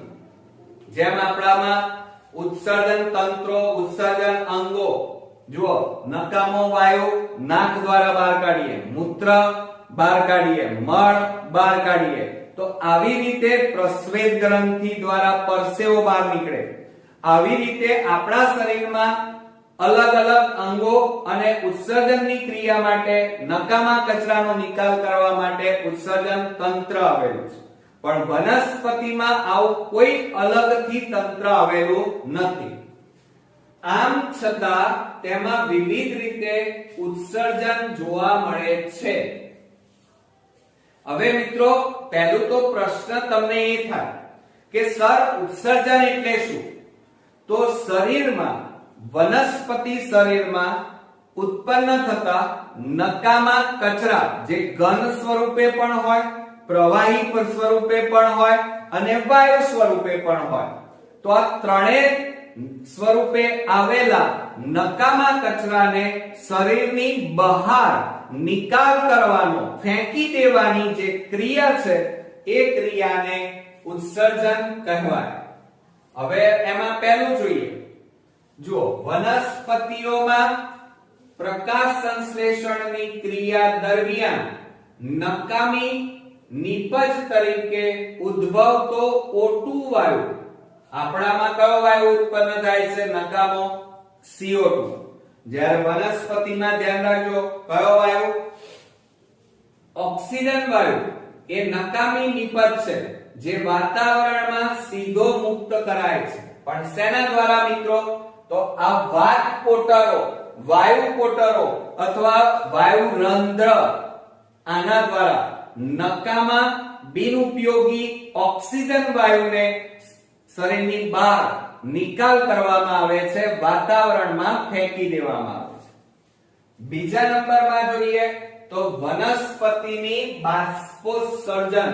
ધ્યાન રાખજો, બાષ્પોત્સર્જન એટલે કે વરાળ સ્વરૂપે નિકાલ કરો, બાષ્પ સ્વરૂપે નિકાલ કરવાની જે ક્રિયા છે એને આપણે બાષ્પોત્સર્જન કહીએ છીએ. તો વનસ્પતિઓ બાષ્પોત્સર્જનની ક્રિયામાં વધારાના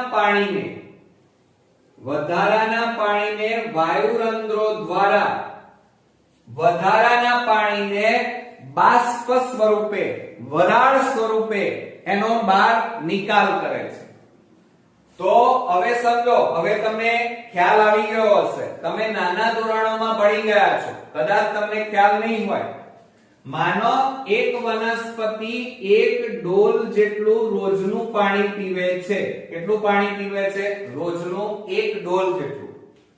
હવે જુદી જુદી વનસ્પતિ જુદું જુદું પાણી પીવે, બરોબર? હવે વનસ્પતિ એક ડોલ જેટલું પાણી પીવે તો એમાંથી એક ગ્લાસ જેટલું પાણી એ પોતે વાપરે અને બાકીનું બધું પાણી એ વરાળ સ્વરૂપે વાતાવરણમાં ફેંકી દે. હવે સમજો આ એક વનસ્પતિ છે, સમજો જરા આ વનસ્પતિ બરોબર ઝાડ દોર્યું.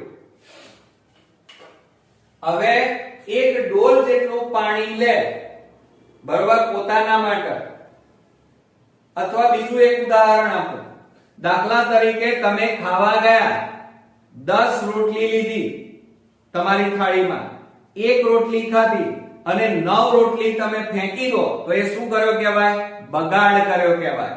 તો અહીંયા વનસ્પતિ જમીનમાંથી એક ડોલ જેટલું પાણી પીવે, એમાંથી એક ગ્લાસ જેટલું પાણી પોતાના માટે વાપરે અને બાકીનું બધું પાણી એ વરાળ સ્વરૂપે બહાર કઈ ક્રિયા દ્વારા? બાષ્પોત્સર્જન દ્વારા ગુમાવી દે. હવે તમે કહેશો સર આ તો બગાડ કહેવાય. તમારી વાત સાચી, આ દેખીતો બગાડ કહેવાય, પણ આ બગાડ વનસ્પતિ માટે ઉપયોગી છે. કેમ? કારણ કે ઝાડની આજુબાજુ આ વરાળ અહીંયા જમા થાય. જોજો જમા થઈ. હવે આ વરાળ શું થાય? ઠંડી પડે. ઠંડી પડે એટલે ભેજ તૈયાર થાય અને આ ભેજના કારણે તમે જોયું હશે કે બપોરના ઝાડ નીચે તમે સૂઈ જાઓ તો તમને ઠંડક લાગે છે. તો એનું કારણ આ છે. ખ્યાલ આવી ગયો? અને બીજું કે સૂર્યની વધારે ગરમી પડતી હોય ઉનાળામાં બપોરે, તો એ વધારે ગરમી સામે આ વનસ્પતિનું રક્ષણ કરવાનું કામ પણ આ ભેજ કરે છે. ક્લિયર? હવે ત્રીજી વાત કરીએ કે કેટલીક વાર વનસ્પતિઓ નકામા ઉત્સર્ગ પદાર્થોનો પર્ણોમાં સંગ્રહ કરે છે. જોજો શું કરે છે મિત્રો? કે ઘણીવાર કેટલીક વનસ્પતિઓ નકામા કચરા અથવા ઉત્સર્ગ દ્રવ્યોનો પર્ણમાં સંગ્રહ કરે છે અને માટે પર્ણ એ પછી કેવું બની જાય મિત્રો? કચરો બહુ ભેગો થઈ જાય એટલે એ પર્ણ મૃત્યુ પામી જાય. બરોબર? અને એ પર્ણ છેવટે પર્ણ શું થઈ જાય છે? ખરી પડે છે. માતૃ છોડ પરથી ખરી પડે. તમે જોયું હશે કે ઘણા પર્ણો પીળા પડેલા જોયા હશે. વનસ્પતિ તમારા ઘરમાં છોડ હોય, માની લો ચલો મની પ્લાન્ટ છે, તો મની પ્લાન્ટમાં તમે જોજો ઘણીવાર તમારા મની પ્લાન્ટમાં 20 પર્ણો લીલા છે, પણ એકાદ પર્ણ તમને પીળું જોવા મળશે ને જાતે ખરી પડશે. કેમ?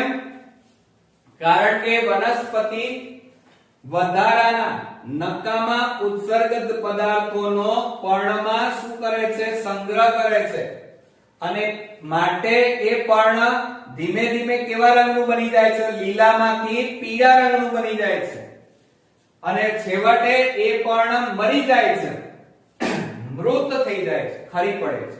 બરોબર? ચોથા નંબરમાં કેટલીક વનસ્પતિઓ વધારાના અને નકામા ઉત્સર્ગ દ્રવ્યોનો એ કોષોમાં આવેલી કોષીય રસધાનીઓમાં એનો સંગ્રહ કરે છે. યાદ રાખજો, શેમાં સંગ્રહ કરે છે? રસધાનીઓમાં. કે કેટલીક વનસ્પતિઓ નકામા પદાર્થોનો સંગ્રહ કોષોમાં આવેલી રસધાનીઓમાં કરે છે અને એ રસધાનીઓ દ્વારા એનો બહાર નિકાલ કરે છે.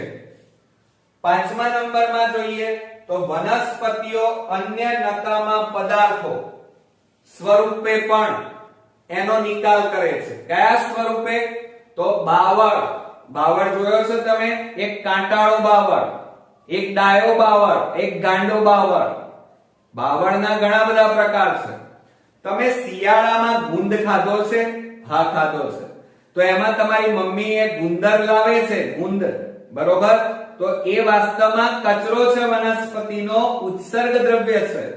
તો વનસ્પતિઓ અન્ય નકામા પદાર્થોને સ્ફટિકો સ્વરૂપે, જે શિયાળામાં ગુંદ તમે કહો છો એ.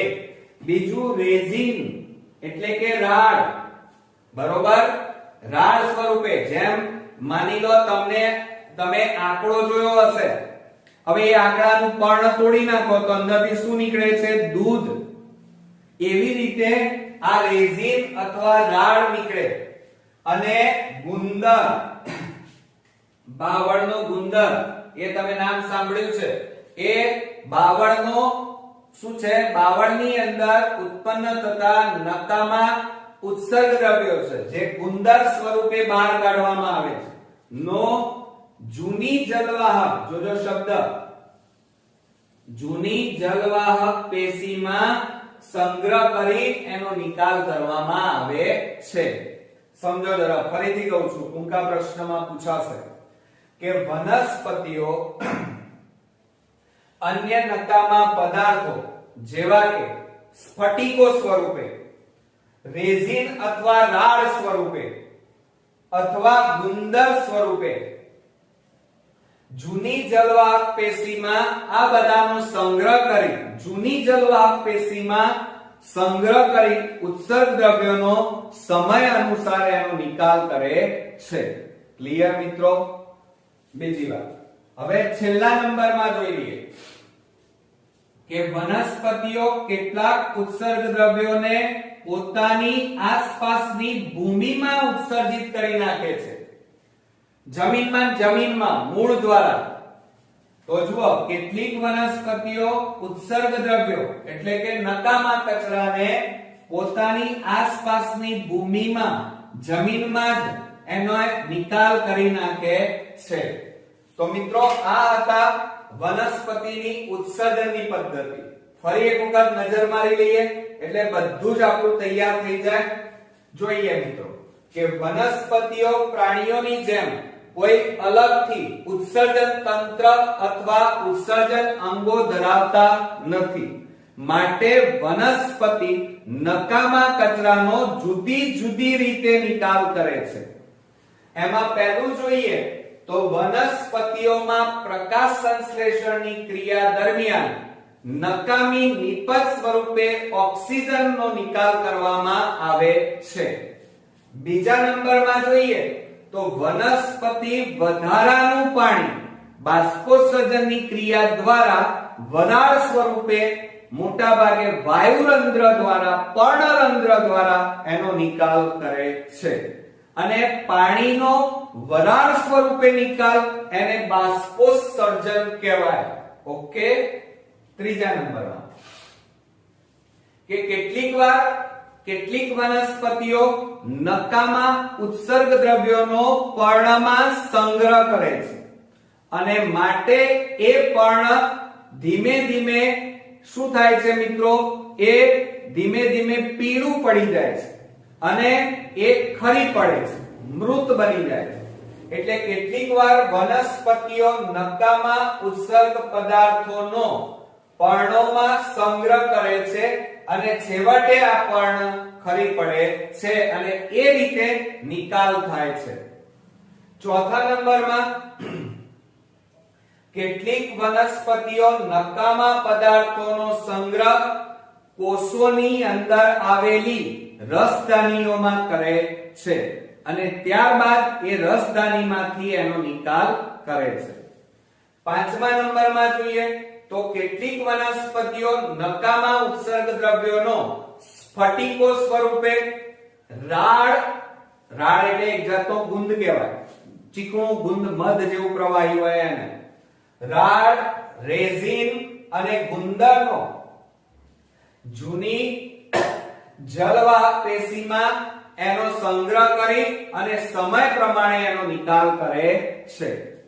છેલ્લું જોઈએ કે વનસ્પતિઓ કેટલાક ઉત્સર્ગ દ્રવ્યોને પોતાની આસપાસની ભૂમિમાં એટલે કે જમીનમાં જ એનો નિકાલ કરી નાખે છે. તો મિત્રો, આ હતી ઉત્સર્જન પદ્ધતિ વનસ્પતિઓની. મોસ્ટ ઇમ્પોર્ટન્ટ છે, તૈયાર કરી નાખજો. હવે મિત્રો, 1 માર્ક્સની અંદર એક પ્રશ્ન વારંવાર પૂછાય છે કે પ્રકાશ સંશ્લેષણ માટે આવશ્યક કાચી સામગ્રી વનસ્પતિ ક્યાંથી મેળવે છે? કાચી સામગ્રી. તો ધ્યાન આપજો કે પ્રકાશ સંશ્લેષણ માટે આવશ્યક કાચી સામગ્રી વનસ્પતિ ક્યાંથી મેળવે છે? તો તમે બધા જાણો છો કે પ્રકાશ સંશ્લેષણની ક્રિયા કરવા માટે લીલી વનસ્પતિને 3 વસ્તુની જરૂર પડે. કઈ કઈ? CO2 કાર્બન ડાયોક્સાઇડ, પાણી અને ત્રીજું ઊર્જા. 3 વસ્તુની જરૂર પડે. ઊર્જા એટલે પ્રકાશ ઊર્જા. બરોબર? તો આ CO2 વાયુ જુઓ પ્રકાશ સંશ્લેષણ માટે કાચી સામગ્રી કઈ કઈ? એક તો CO2 એ ક્યાંથી મેળવે? બોલો બોલો. વનસ્પતિઓ તે વાતાવરણમાંથી મેળવે છે. ક્યાંથી મેળવે છે CO2 ને? વાતાવરણમાંથી. બીજા નંબરમાં H2O એટલે કે પાણી. પાણી ક્યાંથી મેળવે? મૂળ દ્વારા જમીનમાંથી મેળવે. તો વનસ્પતિના મૂળ ભૂમિમાંથી શોષણ કરી અને પાણી મેળવે છે. ત્રીજા નંબરમાં ઊર્જા. તો ઊર્જા એટલે કઈ ઊર્જા વપરાય? પ્રકાશ સંશ્લેષણમાં પ્રકાશ ઊર્જા. અને પ્રકાશ ઊર્જા ક્યાંથી મળે? સૂર્યમાંથી. તો વનસ્પતિ સૂર્યમાંથી પ્રકાશ ઊર્જા પ્રાપ્ત કરે છે. આ એની કાચી સામગ્રી થઈ. તો મિત્રો પ્રકાશ સંશ્લેષણની ક્રિયામાં મોટા ભાગે કાચી સામગ્રીઓ 3 કઈ કઈ? CO2, પાણી અને પ્રકાશ ઊર્જા. CO2 વાતાવરણમાંથી વનસ્પતિ મેળવે, પાણી મૂળ દ્વારા જમીનમાંથી મેળવે અને પ્રકાશ ઊર્જા એ સૂર્યમાંથી મેળવે છે. યાદ રહેશે ને મિત્રો? તો આ હતો આપણો ચોથો ભાગ અને એની અંદર આપણે ખૂબ જ અગત્યની આ જે થિયરી જોઈ છે. આ બંને આકૃતિઓ મિત્રો 2 વાર દોરી અને ખાસ પ્રેક્ટિસ કરજો કારણ કે બોર્ડમાં આ બંને આકૃતિઓ દોરવાની પૂછાય છે. એટલે આપણો એક પણ માર્ક્સ મિત્રો કપાવવો જોઈએ નહીં.